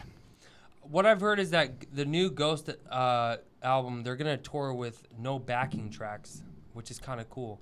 I've seen them a shitload, and they have they're playing the backing tracks with the vocals. We actually played with them. Yeah, we played their first Phoenix show. Okay. How did we gloss over that? As soon as I said Ghost, you should have told me to shut the fuck up and told me about the time you guys play with them. I want to hear this. Tell me all of it. Every little detail. It was pretty unreal. What was the temperature? What were you drinking? I want to hear every little detail of this. Break this down for me. It was a venue called the Press Room. Which, I know the Press Room. But it was the first show they'd ever done there, and before that, so this was like their first record era, right? This was the second album. Infestissimum. Yeah, I'm not even gonna attempt. They didn't tour here. They didn't tour here until Infestissimum. They did Tucson, which I saw them there. Okay. But I think that was for the same album. It was weird. Yeah. That first record's good. Oh yeah, of course, man. I was hooked, and I didn't even know what they looked like. I was hooked because I loved Blue Oyster Cult, dude. If you're talking about that BOC, dude, I mean, pretty. I mean, of course, derivative of other things too, but also its own thing. But the band Subvision that they had before that, I think, you should check it out. It's a really good record so far. So Noir is the album. We don't need to plug them. It's fine. I'm ready. I got it down. We'll check it out. So continue. Ghost story. Yeah. I got to hear this. Dude, the show was amazing. I mean, we got there and they were like getting ready to go do a signing at Zia or something. They had like the crew of Vice following them around and shit. Did you see anybody unmasked? Yeah. We hung out with them after the show. We talked with the guitarist named Martin as well. I think he's the guy that's out in Magna Carta Cartel now.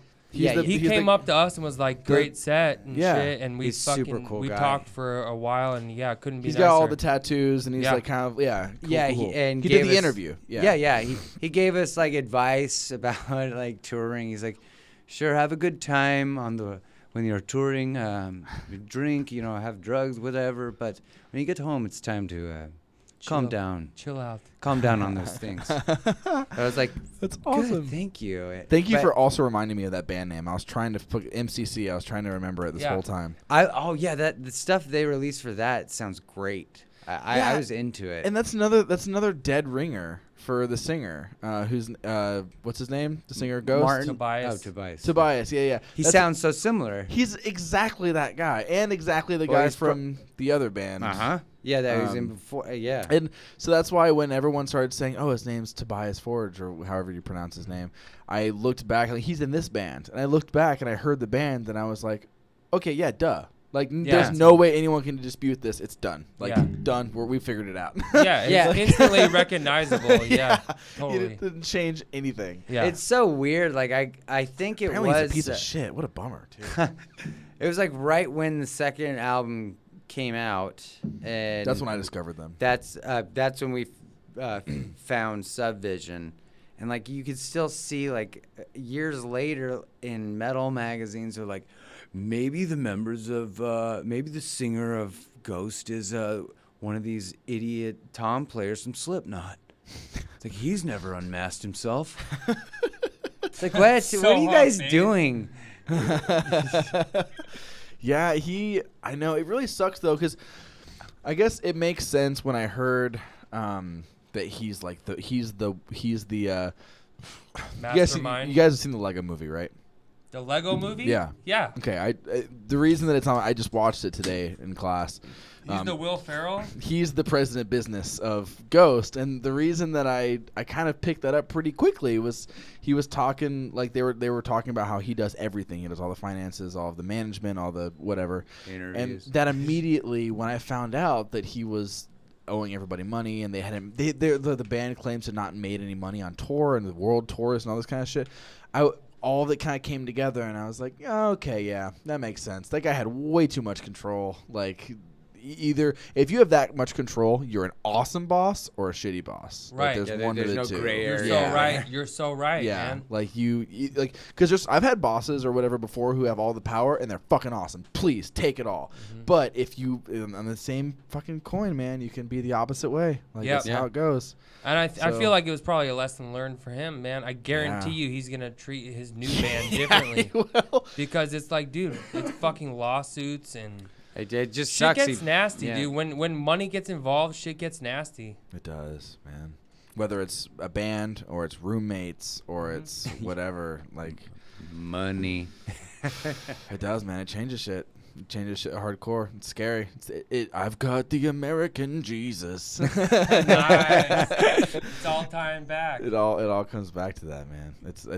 That was one of the first Bad Religion songs I think I ever heard. It's American Jesus. Although I'm really embarrassed to say. Modern Man, probably for me. I'm embarrassed to say I think the first Bad Religion song I ever heard was Sorrow. Why are you embarrassed? Yeah, I think that's a good album. Just because I know it is a good album and it's a good song. I just feel like I wish it would have been. I think I off their first listened record. to that. Don't be embarrassed. Like last week, that record. You what? I listened to that record last week. What is it called? I forget. Process of Belief? Yeah, Process the Belief, yeah. Yeah, and then there's that one, like, New Americans, right before that. It's like, you got a chance. Yeah. I'm I'm a really, really, really big folk nerd. So I like like their second album. I like his Into the Unknown. Is that what you were talking about? That one. It's like got a shitload of acoustic on it. Yeah, I like Greg Graffin's solo stuff, like Uh-huh. American Legion and Cold as the Clay. Is that the name of the second album? And then he has a new one called Millport. They're cool. I really into Americana and I'm really into folk, so I like that shit a lot. I talk about it on the show a little bit, but like everything from Woody Guthrie to the Avett Brothers, like I'm really into folk music. But I don't know. No, That's a Sorrow. Sorrow was originally a folk song. Really? I don't know if you guys have ever heard. Yeah, there's an heard original that. version floating around on YouTube of Sorrow, and I'll when check you listen that to out. it I again, love you can it. totally hear it. By them? It was a Greg Graffin song. Yeah, he Oh. wrote it as a folk song, and then they made it a full band, like Peace for Nice. Bad Religion. I'm That's interested to awesome. hear that. Yeah, it's Yeah. good. It's really good. I mean, it makes sense when you listen to the song, like even as a full band, you think of it in folk terms, like it totally makes sense as a folk song. Dude, like if you talk about simplicity, just those lyrics alone, there will be sorrow. Yeah. Come on, dude. Like that's good. One, he's right. There will be sorrow. Oh yeah, dude. That Two, just gives it me the- works. Yeah, that's good. So I looked up some stuff on the internet before we did this, and you guys are a little bit mysterious. I don't know a whole lot about your bio as far as the band goes. Now, you two both founding members? Yeah, Yes. I mean, Yeah, he literally started the band in his bedroom, recording songs with a drum machine, kind of blossomed from there. So how did you guys meet? We were in a band before that together, but Okay. when we were still in high school, man. Yeah. I mean, these guys, him and... I was in a band with his brother, and then he joined that band. So I it's played been synthesizer in that band with him and my brother. And then we moved on to another band, Slut Sister, with Chase from Gate Creeper. Yeah. He's coming on next week. Oh, cool. Oh yeah. I've never met him. I'm very excited. He's a nice guy. He's extremely charismatic. You'll have a good time. Good. Yeah. I know that so we are really close with the whole like Mantooth people. Yeah. And I know that he used to work at 51 West, and Yeah. my girlfriend and I work at 51 West. Oh, I didn't know that. Yeah, Cool. yeah. So it's really one of those things. I was talking to Joe from Double Nickel. That's my next door. dude right there. Yeah, dude. yeah. That's my We boy. were talking to Joe, and he was just ranting, as he is wanting to do, Nah. and he's ranting to us, and he mentions, I remember like back when Chase was working here and stuff, and I was like, whoa. Like Chase, like Chase from Gate Creeper Chase used to work here, and like again, like I said before, I'm still a little baby about like big bands and stuff like, or bands who I perceive to be as big and stuff. So I'm always like, oh my god, really? That's so interesting. Like, but dude, Joe's the shit. I love that store so much. Fuck yeah. Yeah. He's I the mean, when it coolest was guy. East Side over on Mill and University. Who's the big jacked guy who works there? Is it Mike? Is that his name? He owns it. Yeah, he's he the owner. started that shit, man. And yeah, that guy's a riot too. I There's dogs and shit running around. It's so funny. So I was at that tour actually back in 1982. I don't know. Why are you buying this record?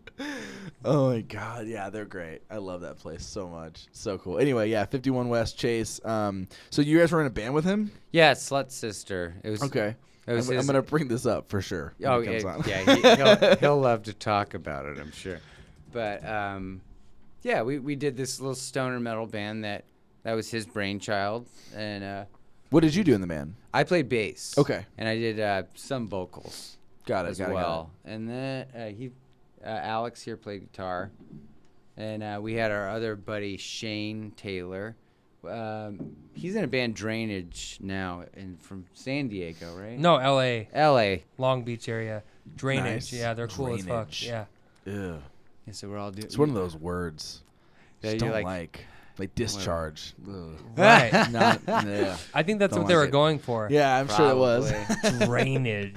What is it? There's brain oil or something. Brain oil. Yeah, remember hearing about So, brain oil? in That's what I Seattle? love, though. I'm looking through, like I said, I have that metal playlist pulled up, and I'm just like looking at band names, and we're talking about that, like Black Breath, Yeah. Power Trip, We just listened to Unholy Krallis. Version. Oh my by God. That's them true. We again. did. Volturion, Belphegor, Belphegor. oh my God, Behemoth, Goat Whore. Like the names are so good. Death, Iron Reagan. Like, oh my God, there's so much. Like the names, like you just don't get better than metal band names. It's just Take Over and Destroy. Like, come on. Like every once in a while, I'll find a band and I'll think they're gonna be a metal band name by the name, and then, or I think there'll be a metal band by the name and they're not. Like Destroyer. Oh yeah. I remember Destroyer and I put in the CD and I was like, this is bullshit. Sun killed Fuck Moon this. or something. Yeah, exactly. This is bullshit. Come on. This isn't fair. But whatever. Anyway, so you guys met in high school?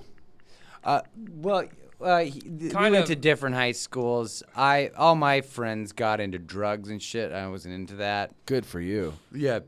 Fuck those But guys. Yeah. So luckily these guys came along and scooped me up. No, So Chase and I met on a message board, dude, like back in the day where like, what year are we talking here? I don't know, this would have been 2003, Ooh. 2003 What? or 4. You're not that old. How old are you? I'm 30, bro. No, you're not. Yeah. Shut the fuck up. I'm 31. That's fucking crazy.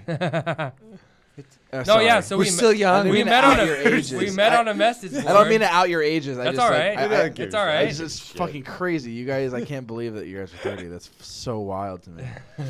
Anyway, So we met then and kind of like merged, like, sounds fucking goofy, but we merged like Gilbert and Mesa, and like we had like a huge. That's where I'm from. We had a huge posse of friends, and we would just get together on the weekends and cause ruckus, have laughs, and then we started playing music together and just kind of we'd get together, hang out, and like, oh, let's riff, and then started bands. That's simple awesome. as that, man. It's super simple. That's amazing. Yeah, that's fantastic. That's the way to go. That's the way it happens. I mean, that's how communities begin. Hell yeah. Everyone just playing together and become friends with each other, and then bands go back. I find that happens a lot in the punk and the metal scene specifically. Mm-hmm. People interchange through bands a lot. Yeah. It's very ancestral. I think the longer you're there, I think it's something Lorne Michaels said to, I think Anthony Jeselnik and one other writer, I love Jimmy Anthony Finn, me Jeselnik. too. Yeah. Was the longer you're there, and if you just remain in any type of scene, you're gonna probably start playing with these other guys. Totally. Because it's I just like marinating. What's Anthony Jeselnik's bit about Rosa Parks? He's What? like, Oh, no, I don't remember. Fuck. He has this joke where he's like, no, it's not about Rosa Parks specifically, but he says like, my grandma committed suicide, or my grandma died by getting hit by a bus, and it was ruled as suicide, but I know what really happened. She was stopping civil rights. Yeah. he was trying to take it on. Another taboo subject. So fucking funny. He's so fun. I love dark comedy. That's my shit. Us too. Anthony, why do you have to say that? I love his. I think that's why he got in trouble with Comedy Central, the Boston bombing thing. Did he get in trouble? Some lines just should never be crossed. I thought it was pretty good though. That was good. I like Jim Norton. Jim Norton's my go-to for like fucked up dark comedy. He's just he goes for anything. I need to take a shower after a Jim Norton special. I love it. You gotta love the honesty, man. Love it. Don't you just like? I do. It's like, oh, that feels nice for him to just not be unapologetically himself. Yeah. Fucking and like good. worshiping like Ozzy, good records. Yeah, he does. And he's like, I have sex with transgender people. I love it. Great. He's like hookers and all this kind of crazy shit. I love that. I people like that are so important. I think and so. You know what I think about what's interesting about Jim Norton is Jim Norton has what I'm creating this right now. This is not something that I've thought of before, but I'm gonna call it the John Waters symptom or whatever, which is that you eventually go so far over the line that no one gives a shit anymore. Everyone accepts it. Exactly. Yeah. John Waters has said this. John Waters says that he's not controversial because everyone just thinks he's too far gone. So many words. And I feel like Jim Norton has that exact same thing where when you're so far over the line, you're not controversial anymore because everyone's like, yeah, that guy's fucking, this, that. Yeah, and no one's angry because you're not pretending to be like. That's why Louis C.K. got in so much trouble, is because Louis C.K. was in such a more mainstream audience. Yeah, he started. I mean, yeah, he towed the line between controversial and accepted and whatever. And Jim Norton's always just been in the left field, so everyone's like, yeah, fuck that guy, he's already crazy. So like, I feel like that's the place to be. Like, there you go. You got all the freedom in the world. Do whatever you want. You do, I think, right? I think so. Yeah. Anyway, yeah, Jim Norton's great. I agree. God, that joke about like. Anyway, yeah, we can. We're just gonna keep. Oh my saying God, other no. guys' joke. We already did Carlin, Jeselnik. That bit about he has. I would always show people that he has this bit about how he likes huge pussy lips. Oh my God, so funny. What does he say? He says, "I want a girl with a pussy you can see through snow pants." What's his line? Nice. He said it was like a basset hound wearing a miner's helmet. That's what he said. He's got that urgency. He's like, all right, you can see through snow pants. Oh my God, he's so fucking funny. Yeah, it's bad, and it's one of those things where it's like, yeah, it's bad, but we all need that. We all need a little vice. We all need a little bit of like. You gotta get dirty. Fruit. I mean, if you don't get dirty, you're gonna get sick. You're not healthy. You're not healthy unless you do that. Exposed to some germs. People who are really like uptight and in denial of everything, like that's not healthy. You should just like. You have like it's almost like catharsis. That's how I am with horror movies. I'm extremely anxious and I'm afraid of everything. I'm afraid of every disease. I'm afraid of death. I'm afraid of. Are you afraid of bugs? Not too much bugs, Okay. but like I'm just like I have really bad like general anxiety disorder, and I'm really bad. I'm scared of everything. But horror movies, ironically, are my obsession because I can like put all of that fear in this one How do you safe do space. with Cronenberg then? Okay, Cronenberg. Big sigh. Okay. Cronenberg was one of those guys. I like The Fly a lot. Yes, dude, A my lot. favorite. Like a Love lot. The Fly. I love The Fly. Not a Videodrome guy though. Videodrome was this movie that everyone told me was the best thing ever, and I was like, it's really fucking weird in a way that I was like, The Fly I feel like was a little bit easier to digest. Videodrome. Sure. No, yeah. I feel like I'm a huge. I mean, he inspired a lot, especially. he's great. He's great. A lot of stuff like Dead Ringers was Yeah. one that Terminal Burrowing is basically about that real story of these twin gynecologists. But Have you seen Dead Ringers? No. oh, it's Never heard of it. it's fantastic. Give the that one's listeners a hailed. little quick brief of what Yeah, it's tell me about Dead Ringers. Dead Ringers is about they're called the Maitland twins in the movie, and basically one of the twins they run a gynecological surgery clinic.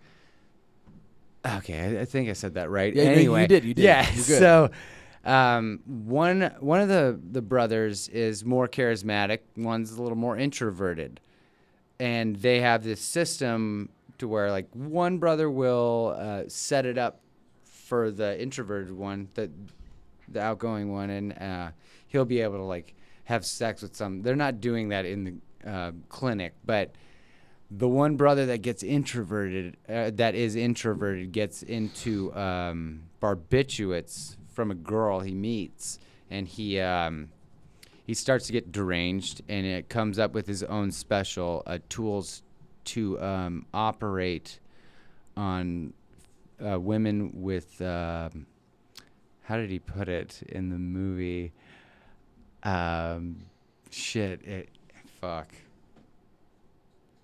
He operates on basically vaginas that are monstrous in some way. Or Monstrous deranged. vagina dentata. Yeah, why can't I think? I of the just go to fucking teeth word? Yeah, immediately. Dude, okay, wait. So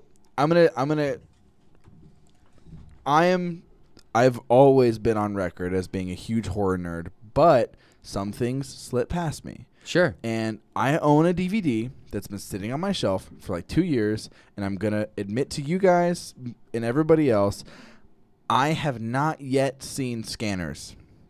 That's fine. Which is a problem. It's but not. It's a Cronenberg I don't movie. even think you can say horror for that. It gets, Really? Is it not? I always thought it was like a stuff's big, like, there. classic. The stuff's there for everyone to be like, yeah, horror, because they Heads gravitate blow to up, right? everybody. Heads yeah, blow up and shit? Within the first fucking 5 minutes. yeah, it's fun. It's got a little bit of a conspiracy feel to it, so a little bit of a thriller as well. But that movie's it's fun for sure. So you're not gonna be bored to death. Okay, that's from good. it. There's 2 movies that are on my shelf right now that I haven't seen that I need to, and Scanners is one of them, and Near Dark is the other one. Oh, I just loaned it to his I haven't seen Near girlfriend. Dark yet. That's one of my Love favorite. Bill Paxton. Yeah, one of my Yes. favorite Rest in vampire. peace. Yeah, Fuck. Power to Paxton. Yeah, what happened to Paxton? I'm empty, but I'll. Yeah. Anyway, yeah. He died on the operating room table. It was Damn. complications with the operation. But Near Dark is probably one of my favorite, if not my favorite, vampire movie. It's directed by Catherine Bigelow. That's what you let her borrow good. just tonight? Yeah, it's That's just funny. good that a woman director like kick the shit out American of this Psycho. genre. American is yeah, also a also female Mary director. Herron. Yeah. Yeah. But Near Dark it's funny. It's got an amazing love story. I think it's cast incredibly well. It's basically she was dating or just starting to get to know James Cameron, Catherine Bigelow, and a lot of the cast of Near Dark is the crew in Aliens. Oh, that Like, makes sense. What's his fucking name? Bill Paxton. But Lance Hendrickson, I think. Is his name. Oh yeah, and Lance Hendrickson from totally yeah. He's Bishop, everything. And then isn't he the in woman Pumpkinhead? Yes, yeah, I love Pumpkinhead. God, such a good movie. it's just like comfort food. I don't know why immediately. Sorry, Lance Hendrickson. Immediately, I just go Pumpkinhead, right? Yeah, right. Yeah. He's like I've been in 100 movies. Yeah, he's like Pumpkinhead, really? Oh, again. It's great though, man. Oh it god, is. that movie's so good. No, but Near Dark is, I think, is just a beautiful. I'm gonna film. watch. I have like a really nice special edition, like holographic looking case that I got. Oh yeah. I just haven't popped it in yet. When the time is right, you're gonna watch it. You will. You have to. You know what I mean? Yeah. I feel like that. A lot of that, like, I feel that way with a lot of things. Yeah. Like with Twin Peaks, man. Oh, same. I haven't gotten on that yet. See, but when the original, he was really into it, like pretty, like I don't know, I don't even know when. We record with a guy, Bob Hogue. Oh, you guys recorded Bob Hogue? Yeah. Bob Hogue has been all over this podcast. Has he? I've never talked to him, but like Bob We Hogue should is have a brought recurring him theme. Do you want him on here? I'll have him come over. Yeah, let's do He's it. a drummer in our other band. So. Bob Flying Blanket. Holy shit. Yeah, he's our dude, man. But he was the one that when we recorded Slut Sister. So yeah, that was in like 2006. Yeah, I was just like asking about the stuff he had around. He's like, "That's from Twin Peaks," and I didn't know what Twin Peaks was, so I just went out and bought both seasons on DVD, and it just so happened to come out around then, finally. And that thing fucking has dragged me down. He's obsessed with it, love man. He's got like the actual screen-used stools from the diner. So shit, like around the studio. So where are you in what's our temperature with David Lynch then? Love him. I love David Lynch. Elephant Man's probably the first movie I noticed like I was crying at. I was like, oh my god. That was another time when we were in the studio mixing Endless Night. But of course, Eraserhead. That was the first one I saw. It's tough for the first one you see. That's a tough sit. That movie fucked me. Like there's only been a few movies that have actually truly horrified me to my core, and most of them haven't even been like quote unquote horror movies. Yeah, they were just unsettling movies. And Eraserhead, fatherhood. That's the scary. That part. movie was so fucking scary. You can like feel it, huh? He just has this weird. He's almost like a dream demon. Like he gets in these weird crevices into your brain, and these like It's almost like he's playing in these frequencies that settle right into your cerebellum in this weird way that just makes you uncomfortable. It's so weird. I mean, you were talking about metal band names, dude. That's your metal band name, Dream Demon. Dream Warriors. Fucking Blue Velvet. I mean, that's probably his like. The most digestible and definitely masterpiece from him. It just sets a mood where you get sucked into it. So that's what I like about it is that it's perfect. I love that. I mean, like it's someone we could say like, I'm just fucking glad he's American. He's ours. Did you guys see his ice bucket challenge? With the coffee. I challenge Vladimir Putin. And he's like playing trumpet. Oh yeah. Oh my god! Literally everything he does is David Lynch. Like he can't just be normal. Did you see his Oscar campaign for Inland Empire? He just brought a horse, right? No, it was a cow. Oh right, yeah. A full-size cow. He brought it in with him. Yeah. He just lives in David Lynch world. Yeah. It's like when Kevin Smith talks about Prince world. Like it's just like David. He's just whatever. Oh, dude, that was another one, dude. Prince? No. We were thinking, like we talk about how we kind of track our lives by the records that we make. Totally. So we're like, that was Endless Night. So we were doing that at that time and whatever. I remember watching Red State in the studio. And Bob's got like this really nice big TV, and Red State was a wild ride, dude. I liked that movie a lot. So good. That was when it felt like Kevin like really just like I'm gonna do what I want to do. It's He's genre super time. inspiring, dude. I love Kevin Smith too, man. I know. And some people think he's just some stoner dude. I'm like, no, he's not. He burned down his career on purpose to start over, but not in a Walking Phoenix way, but in a kind of yeah. Like I'm Red still State. here. Dude, the secret to Red State, and I don't know if you guys know this or not, but being as deep into the rabbit hole as you can possibly go on Kevin Smith, I know that Red State is so thrilling because every single time he thought he knew where the story was going to go, he would immediately change it. Mm-hmm. That was his whole thing. Yeah, I never heard him say that. That's cool. He said that in a podcast once where every single time he's writing it and he's like, okay, well, right now I think this is about to happen, he would go a different way.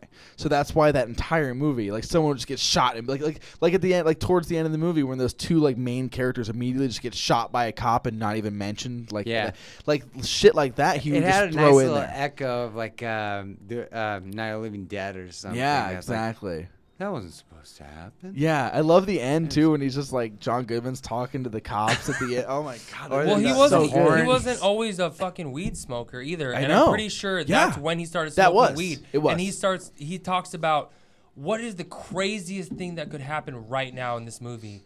And that's why, I mean, no spoilers or anything, but like it gets crazy. Yeah, exactly. These freaking sirens going. It came out like 10 years ago. We can talk about exactly. It's your fucking fault if you haven't seen it. It's a 10-minute or a 10-year gap. I don't know if it's 10, but it was a while ago for sure. And yeah, man, he didn't start smoking weed until he met Seth Rogen. Yeah. So it was Zack and Miri is where he started smoking weed. Even though he made Blunt Man and Chronic and all of the Jay and Silent Bob movies, he was not a weed smoker at all. It wasn't until he met Seth Rogen, that he was like, okay, you can be a stoner and you can be very productive at the same time. Very interesting. And that's where he's been ever since. Yeah, it's funny to hear him like how he would break it. I would only smoke at night, and then Zack and Miri didn't do so well. And then it became I'm gonna smoke right now in the morning. Well, correct me if I'm wrong. You seem like you know, but he talks about how he only smokes weed if he's doing something. Maybe I don't know. Like he talks about like I have a rule for myself. Like I can't just even if I'm watching a movie, I'm doing something. Which is fucking awesome. Yes. Which I love hearing him talk about movies he loves too. They're so like off the wall. And there's like blue is the warmest color or something. Yeah, like, and what? The funniest thing is hearing him talk about Degrassi. Oh my god, the Degrassi shit never stops. I've never heard any of that. That's crazy. He has this whole thing on Smodcast called Emo Kev, where he used to ride around on a bike with a tape recorder when he was 20, and he would just record his thoughts into the tape recorder as he's walking around and riding his bike around, and it's the most like contemptible emo shit you've ever heard. And it's like 1980 or 1989, and he's riding on his bike and he's saying all this shit, and it's hysterical. It's so relatable. Like we've all been there, you know. Right. And in that time, there's a part where he's talking about all the things. He's like, but I've got stuff. Like I'm worth it. Like I've got a lot to offer. I've got this rack system with all my VHS. Nice. It's like nice. Still to this day, he talks about fucking Degrassi. I still have those Degrassis. Yeah, he talks about how he's like, yeah, my daughter loves Drake, but it's like, no, you don't understand. Like in Degrassi, he was shot. He was in a wheelchair. Like all this shit. Like fucking Degrassi. The Degrassi thing never hit me. Me either. No. Yeah. Sorry. Oh well. No, that was good.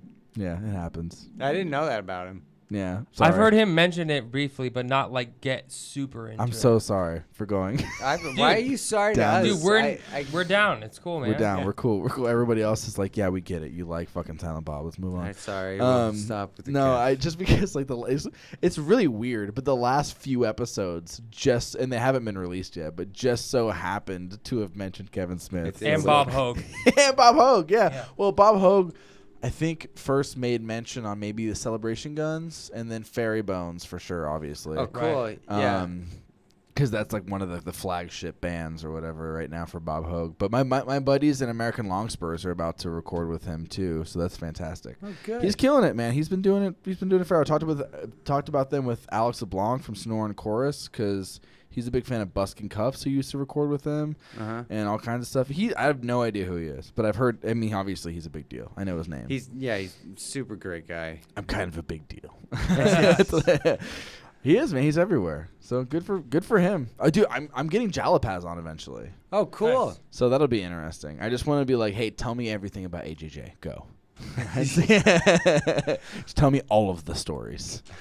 So we'll see how that goes. But anyway, if you want Bob to do it, I'll talk to him. I guarantee you he'll be super down to do it. Dude, yeah, we'll figure that out for sure. Because he seems like a really interesting guy. I mean, I don't know if you've ever heard like Life in Pictures or Hour of the Wolf. This is those are kind of like the reasons why we went to him. Okay. They're great. They're from Prescott. Okay. But Hour of the Wolf, both of them had. They're just more aggressive, like punk rock metal bands from Prescott. Same guys in the same bands, but. Yeah, in the 2000s, they recorded with Bob, and they just made some amazing records. Sounded great songs, and yeah, so that was a big reason why we went to him, and so we've known him since 2006. The early Blood stuff before they got a different singer, it was a lot more aggressive, and it felt violent. Well. Those records he did were also big. I'm gonna first 2 questions. Sure. First of all, do you have another chorus? Another chorus? Do you have any more beer left? Oh, let me see. Because I would totally take one from you if you had any more. But if not, I don't want to be rude. I don't actually. You're fine. Sorry. Don't worry about it. You're all good. Okay. So anyway, here's my real question. So I don't. When it comes to getting stoked, I don't like to have a lot of like preloaded questions, if that makes sense. Like I hate like so where'd you get your band name? Like it's so like we've all been through radio interviews like that, right? It's super lame. That's not what I want to do. But there is one question that is extremely important to me that I've been asking in every single episode, which is what are the albums that you guys would rank as being some of the most important and influential as far as whether it's molding your craft or kind of making you fall in love with music, whatever it is. When you think of extremely important records in your life, there can be more than one. What do you immediately go to? Because this is such an interesting question for me. I would say, just to kick it off, I know Alex here is thinking, but definitely Darkness on the Edge of Town, Bruce Springsteen. Really? A lot of Springsteen. Are you from Jersey? No, I'm just obsessed with it for some reason. No, my parents they got me into Bruce. It was always playing in the house when I was little, and it wasn't like something like, oh, my parents were listening to it. I just connected with it immediately. So Darkness on the Edge of Town was big. I'm not gonna start. The Springsteen bug hasn't hit me, so I'm gonna listen to that album and figure it out. Cause that's good. I mean, there's a song on Darkness that is so reminiscent of like a black metal riff. It's just tremolo picking the whole time. It's called Adam Raised a Cain. That might be fun for you to check out. Reference that one. Because there's also some group vocals. He's like, Adam raised a Cain. See, he's one of those guys, again, who pretty much every band that I look up to or artist that I look up to loves him, but for some reason it just like it's because I've never introduced him. My parents didn't listen to him, so I never got him introduced, but we're going to do that tomorrow morning. I'm going to break out some Darkness to the Edge of Town. There you go. You got something, Alex? I mean, the first thing that comes to mind was Black Sabbath Paranoid. I remember I remember my dad gave it to me. That was his shit, dude. Like, he loved it. And I remember that and The Doors, I would, like, play air guitar to with, a racket, dude, like a tennis racket. Yeah. And I pretended like I was, you know what I mean? But it was, like, when I was really young, he was like, check out Black Sabbath. So there's that. But, I mean, Queen, too. Queen, and that goes back to Wayne's World, man. I'm serious. Yeah. But I'd have to probably put. Wow, you just kind of confused me with Queen for a second. What the fuck was I gonna say?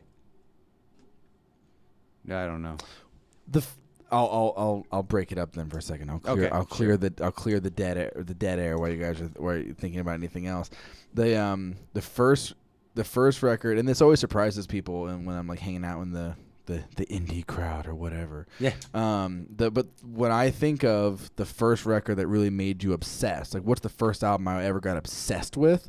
It was Iron Maiden's Best of the Beast. Oh. My dad had that, and I fucking freaked. Like that was my shit. I was obsessed with that, and I was into a lot of 80s metal because that's what my dad was into, but there was something about Maiden that always stuck out. Like, this is it. I love this band. Great. Was so he like much. playing Wasp and shit around you? Wasp a little bit. Wasp was a little bit more explicit content. Like, check this out. This dude fucks like a beast. Yeah, some of it, yeah. It was this thing. Some of it was lame. Some of it was awesome. I think like Twisted Sister, Stay Hungry, like Stay Hungry. The fucking all the singles, they're fine. But everything else on that fucking record kicks ass. Yeah, he got me into Twisted Sister. He got me. There was some lame shit too. Like so there was some Tesla in there. There was some Cinderella in there.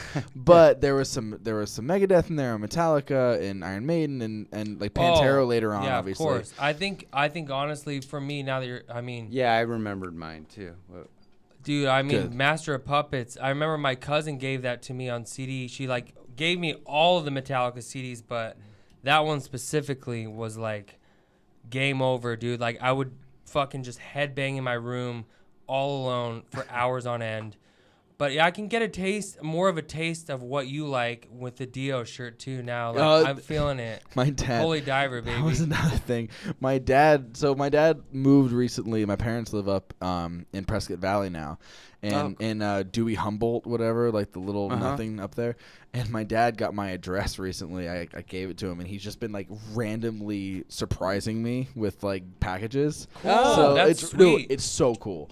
And so I just like opened up this package, and it was a fucking Dio shirt. Yeah, and I freaked out because like Caught in the Middle is like one of my favorite songs. Oh my god, like that was the stuff I grew up with. Like I don't listen to it actively, but it's always gonna have a special place in my heart. And eventually, I want to get I want to get an Eddie tattoo one of these days, like Peace of Mind Eddie or something like that. But my dad's just been like buying me shirts of bands that we like bonded over. So that's so sweet. But I can't wear all of them because he got me a Pantera shirt, and it's like, yeah, a lot of people that I know about all of like that like shitty stuff that he said and stuff, and I was like, it was one of those. I was like, I'm gonna wear this, but I might not wear it outside all the time. Yeah, just wear it in the house. Yeah, I'll wear it in the house. Maybe if I'm going to Walmart, it's cool. It's all right.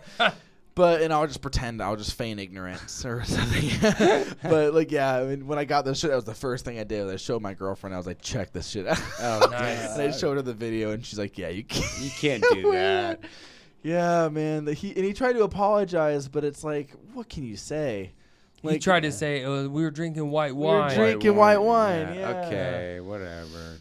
But here's the thing, man. It's a T-shirt specifically to Cowboys from Hell, and that was the album that we would listen to, and that album is so good. I truly feel like that's the best. You obviously had to tell your dad about what happened, right? With the white power thing. I haven't yet. Haven't? I'm not gonna worry about it. My dad. Let him have it. Yeah, shit. Does he listen to the podcast? No. Now he's. No, I remembered a record. Let's do it. Yeah, sorry. Let's do this. My first record that I ever got was given to me by my grandparents. I think they oddly got it by mistake from mail order CDs. They got Smashing Pumpkins, Melancholy and the Infinite Sadness. Interesting. So I got that double record to digest, and of course I was just playing Bullet with Butterfly Wings and Zero and stuff. But that was a big one for me, where you just like, dude, it does feel good to be in your room playing like a broom or like you say a tennis racket. I had a guitar with no strings. There you go. Same shit though, dude. And then Billy Joel, Glass House. That one. We're gonna wrap up here pretty soon, but there's one thing I just had this idea. We're gonna play around this real quick. Guilty pleasure songs or albums.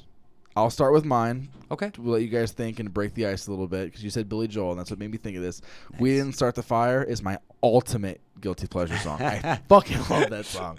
That's great. For a little while, every time that song came on shuffle on my iPod, the issues, every single time that song came up on shuffle, I had this rule. Yeah. I had a rule where I could not skip it. I have to listen to the entire song every time. So that's my ultimate like guilty pleasure. Like that to me is more embarrassing than even some of the other shit that like I'll admit to. Oh man, I don't think that's embarrassing at all. I don't believe in guilty pleasures. I don't either. Pleasures. I don't either. I'm with you. But if you did, yes, like you let your but in that realm of things that you Kesha is my other one. I can get down to some Kesha. That's for awesome. Sure. Yeah. But like, what do you think? What would you be if you were going to be ashamed of something? You don't have one, Alex? I mean, I'm trying to think, but I know I put you on the spot. It's all good. I mean, my girlfriend's been listening to The Weeknd, and there's like one song I like. Ooh, which one? You're gonna have to edit this out, dude. No, don't. I don't edit shit. I don't even remember. That's fine. Yeah. His new EP is okay. It's kind of more of the same. I'm super not plugged into this kind of shit, but like she's been playing it, and I'm like, yeah, put on that one, you know. Yeah. He has a song with Daft Punk that's actually really fucking good called "I Feel It Coming," and that song is really really good. That's off his last album. His last album is like 2 hours long. It's like 20 songs, and there's like 3 good songs on it. I'm not super plugged in. He's a guy that seems very interesting to me. Whenever I hear like a single, I should look more into this. Yeah, this Weeknd. Weeknd. So you're gonna say Weeknd. There's gotta be I mean that's just the most recent thing that's coming to mind. But there's gotta be something. I go for Aha. Definitely. The Sun Always Shines on TV. I don't know that. That's the follow. That's a single right after Take on Me, and even in the video, you begin with the end of the first video. Like he's there. He made it out of the comic book realm, you know. But it's just a precious song, and it's very sweet, and I don't know. I'm totally into love. No, dude, I totally feel you. Well, you have to be careful because love will tear us apart. Oh. Or it'll hang you. I might go True Survivor by David Hasselhoff. Oh, that is a dope track. That is. David Hasselhoff. That's going hard. Check out True Survivor, dude. If you're ever in a bad mood, you pull that up, dude, and you're going to instantly have a better day. Yeah, if anybody says turn it off, you don't need to be there. That's how I feel about Andrew WK. I love Andrew WK so much. I love Andrew WK. Oh my God, so much. And he's coming to Crescent soon. He is? Yes, he is. It was just announced September 4th, Crescent Ballroom. Looks like we're going, man. Looks like we're going together. Let's get wet. We're going together. Yes, let's get wet because my girlfriend fucking hates him. And it's just because she's amazing, but she doesn't get it. Like I get that. She's not into that kind of music either. She's not into that kind of like big anthemic kind of rock music. There's some stuff on the Wolf too. But hey, man, it'll be a guys' night, dude. Let's go. Let's do it because like that new album is so good. Like the new Andrew WK album. Whoa, yeah. Damn it. It's such an anthem. God damn. I'm living proof that it. Oh yeah, that's my favorite song. Ever Again. That's my favorite song. Ever Again. Yeah. God. Dude, a few years ago we were playing in Austin, Texas, and he was playing at part of South by. And it was like an outdoor fest, and we were fucking going crazy, having a good time. And it was Andy's first time crowd surfing. We put him up like unknowingly. We made him crowd surf, and he was like, "Yeah." But after the set, we were just chilling there. We're like, "Fuck, we want to like meet him or something." We're not done with WK, so like we were still fired up. We knew it. Like these people aren't fucking paying attention. Let's just go on stage and act like we know what we're doing and go back. And we owned it. Really, what we did is just jumped on stage, went straight back. Turned left. There's Andrew WK, like on a couch by himself, and he knows right when he looks at us. These sons of bitches just snuck in here. He's like, "Yo, what's up, guys?" Covered in sweat. It's in Austin in the middle of summer or whatever. And he's drenched. Still being an incredible guy. He's like, "You want to do a picture or something? Come on in, guys." So okay, we do need to wrap this up. Okay, but.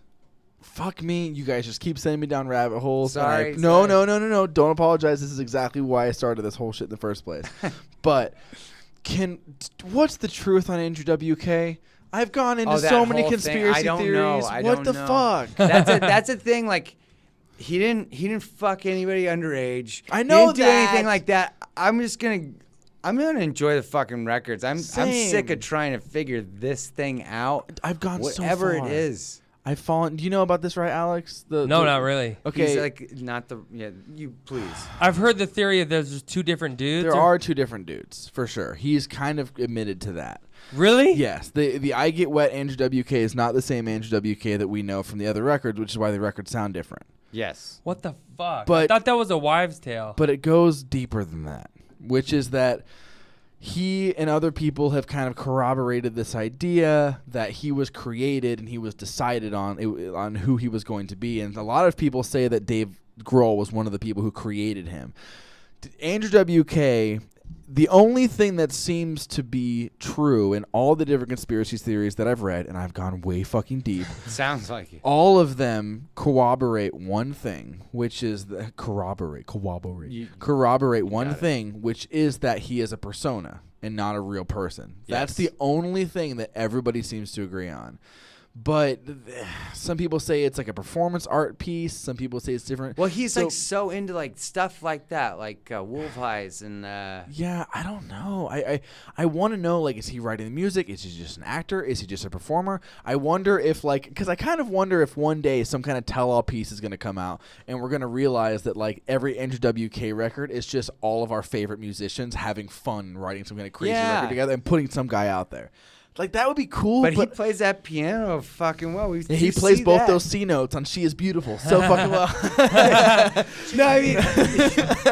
But really, it's two different guys. I'm still not buying it. It's two different guys. If you look at the pictures on I Get Wet and the pictures for, like, The Wolf are totally different. They're very, very different. But, again, I'm deep. So I haven't gone deep on it. I could be a conspiracy theorist. It could be the same person. But he has said in interviews, I'm not the same guy I was on I Get Wet. Not in a metaphorical sense, but in a literal sense, I am not that person. He's said that before. But he's never literally said that was a different actor or anything like that. But he's made it pretty clear that it's not the same person. Yeah, that's so strange. Just like from the videos and stuff, like She's Beautiful. It's like. They look similar, but I'm sorry, but there are pictures where I'm like, there's comparisons. Well, you're gonna have to prove this to me because I know they definitely both love pizza for sure. Well, I love that part in that video where he takes a break for the protein shake. Yeah, he cuts a banana. I just want to end it on a nice Andrew WK note. Hold on, I'm gonna pull this up. Comparison. Oh, the comparison. Yeah, I'm gonna pull up the comparison pictures. You guys can choose for yourselves. There are, like, some people say he just gained weight or lost weight. Yeah, I think it's the booze can change someone, man. Even though he says partying's not about drinking, but I'm pretty sure partying is a state of mind. I mean, maybe it's the same person. Here's an interesting picture. You guys can kind of look at it yourself. This is from a conspiracy theory website that I just found all about Andrew WK. There are multiple. Wow. It's just Reddit. It's just Reddit's going crazy. Look at this. I'm not convinced by that photo. That photo looks pretty similar to me. The top one's Jack White, dude. What do you mean? Yeah, no, that to me just looks like he gained weight. But yeah. And that's two different screens. Like, one is stretched horizontally, smashed, and the other one is dude, two different camera lenses. You know what? I'll have to look into it more, but I've heard of that, but never read into it. But I'm still, I thought that was just like a fan story. I'm with you. I want to believe. So let's just believe. It's the same guy. Let's believe together. He's given us so much. So much. So much. He's pulled me out of like I would almost credit I Get Wet again with taking me out of like a depression and just a little bit from the divorce, you know? Definitely. It's like everything's going to be okay, man. Yeah. As long as he shotguns a beer to it, yeah. Well, yeah, we always, whenever we shotgun, it's always. It's got to be like I Get Wet or we do Rebel Yell. Definitely. All right. Well, on that note, I'm so fucking happy that you guys came over and we did this together. Thanks Thank you for so having much. us. Thank you so much, man. It's been a blast to get to know you. Very a big pleasure to meet you. God, that means the world. Because you guys, anyway, yeah, Takeover and Destroy are awesome. I love you. You guys' music is fantastic. Thank you so much for coming over. Plugs. Are you guys working on new music right now? Anything like that happening? Anything you got going on in the next couple months? We're writing a new record. Writing a new record. Fantastic. Writing a new record, and we're always busy with other things too. Yeah, we got Any shows coming up pretty soon? Anything like that? Because I want to see you guys live really bad. So. When's the last time you guys played? I haven't even seen anything. We played we played with Royal Thunder last month, which was really cool. Where at? Pub Rock. Nice. Yeah. But yeah, you're on the guest list next show. Nice high stage. Oh shit! Yeah, definitely. Thank you. Yeah, and we're going to WK together. We got to do that. Oh, we are going to WK together. I was just arguing too. I was like, well, who am I going to go with? And then literally 2 hours after that conversation with her, figured it out. I'm going to go take over and destroy motherfuckers. Yes, sir. All right. Yeah, I don't think we have anything too urgent band-wise coming up, but plug-wise, he does art. Check him out. He does art. Check his page out. What's the handle? Where can we find it? Instagram, it's death_in_April. Okay, got it. And I do design work for Strange Crimes. Really? Yeah. What's that? It's just like a graphic design stuff. Yeah. Very, very, very cool. Look at you guys. More visual, more on the visual art side of that kind of thing. But yeah. We got a fucking new banger of a record coming up. I'm so excited. Is it just as a little preview? Is it kind of like what we heard on the last one? Is it maybe a little bit different? It's a little, I would say, a lot more heavy. Heavier. It's a combo, man. It's heavy and it's really catchy in the best way. Oh. It's got groove. It's got some in your face. It's got some creepy Carpenter moments too. But I feel like we're doing everything to the max, and we're being very critical of it. So. Oh, my God. I'm so excited. Fuck me. I'm so excited. Okay. Well, thank you guys so much for listening. As always, got tons of stuff coming up for you. Make sure you check out the YouTube channel, too. That's what I'm pushing real hard right now. There's a live session every single Wednesday for the Good Dog Sessions. And every single Friday, I have an album review, which for this week, I haven't fucking even made one yet. So I'm going to have to do that tomorrow, which doesn't mean anything to you guys because it's a fucking month later. But anyway, so thank you guys so much for listening. Thank you so much for supporting. And quick shout out to the Patreon.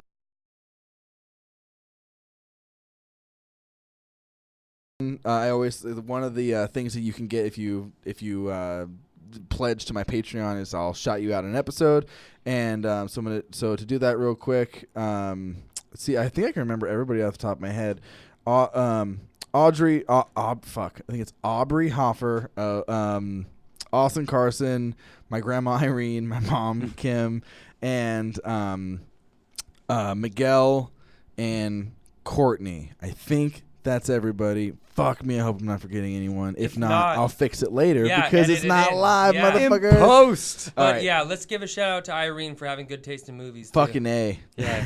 All right. God bless Irene. Thank you guys. God bless Irene. Thank you guys so much for coming on. Get stoked. Aw, shit. Look at that. The episode's over, man. We're done. Episode is finished. Luckily, though, there are plenty of other older episodes hanging around the internet anywhere you'd like to find podcasts. iTunes, podcast apps like Stitcher or Podcast Addict for either the iPhone or the Android. My official Podbean website. I'm fucking everywhere, man. I'm building an empire. Let's take over the fucking world.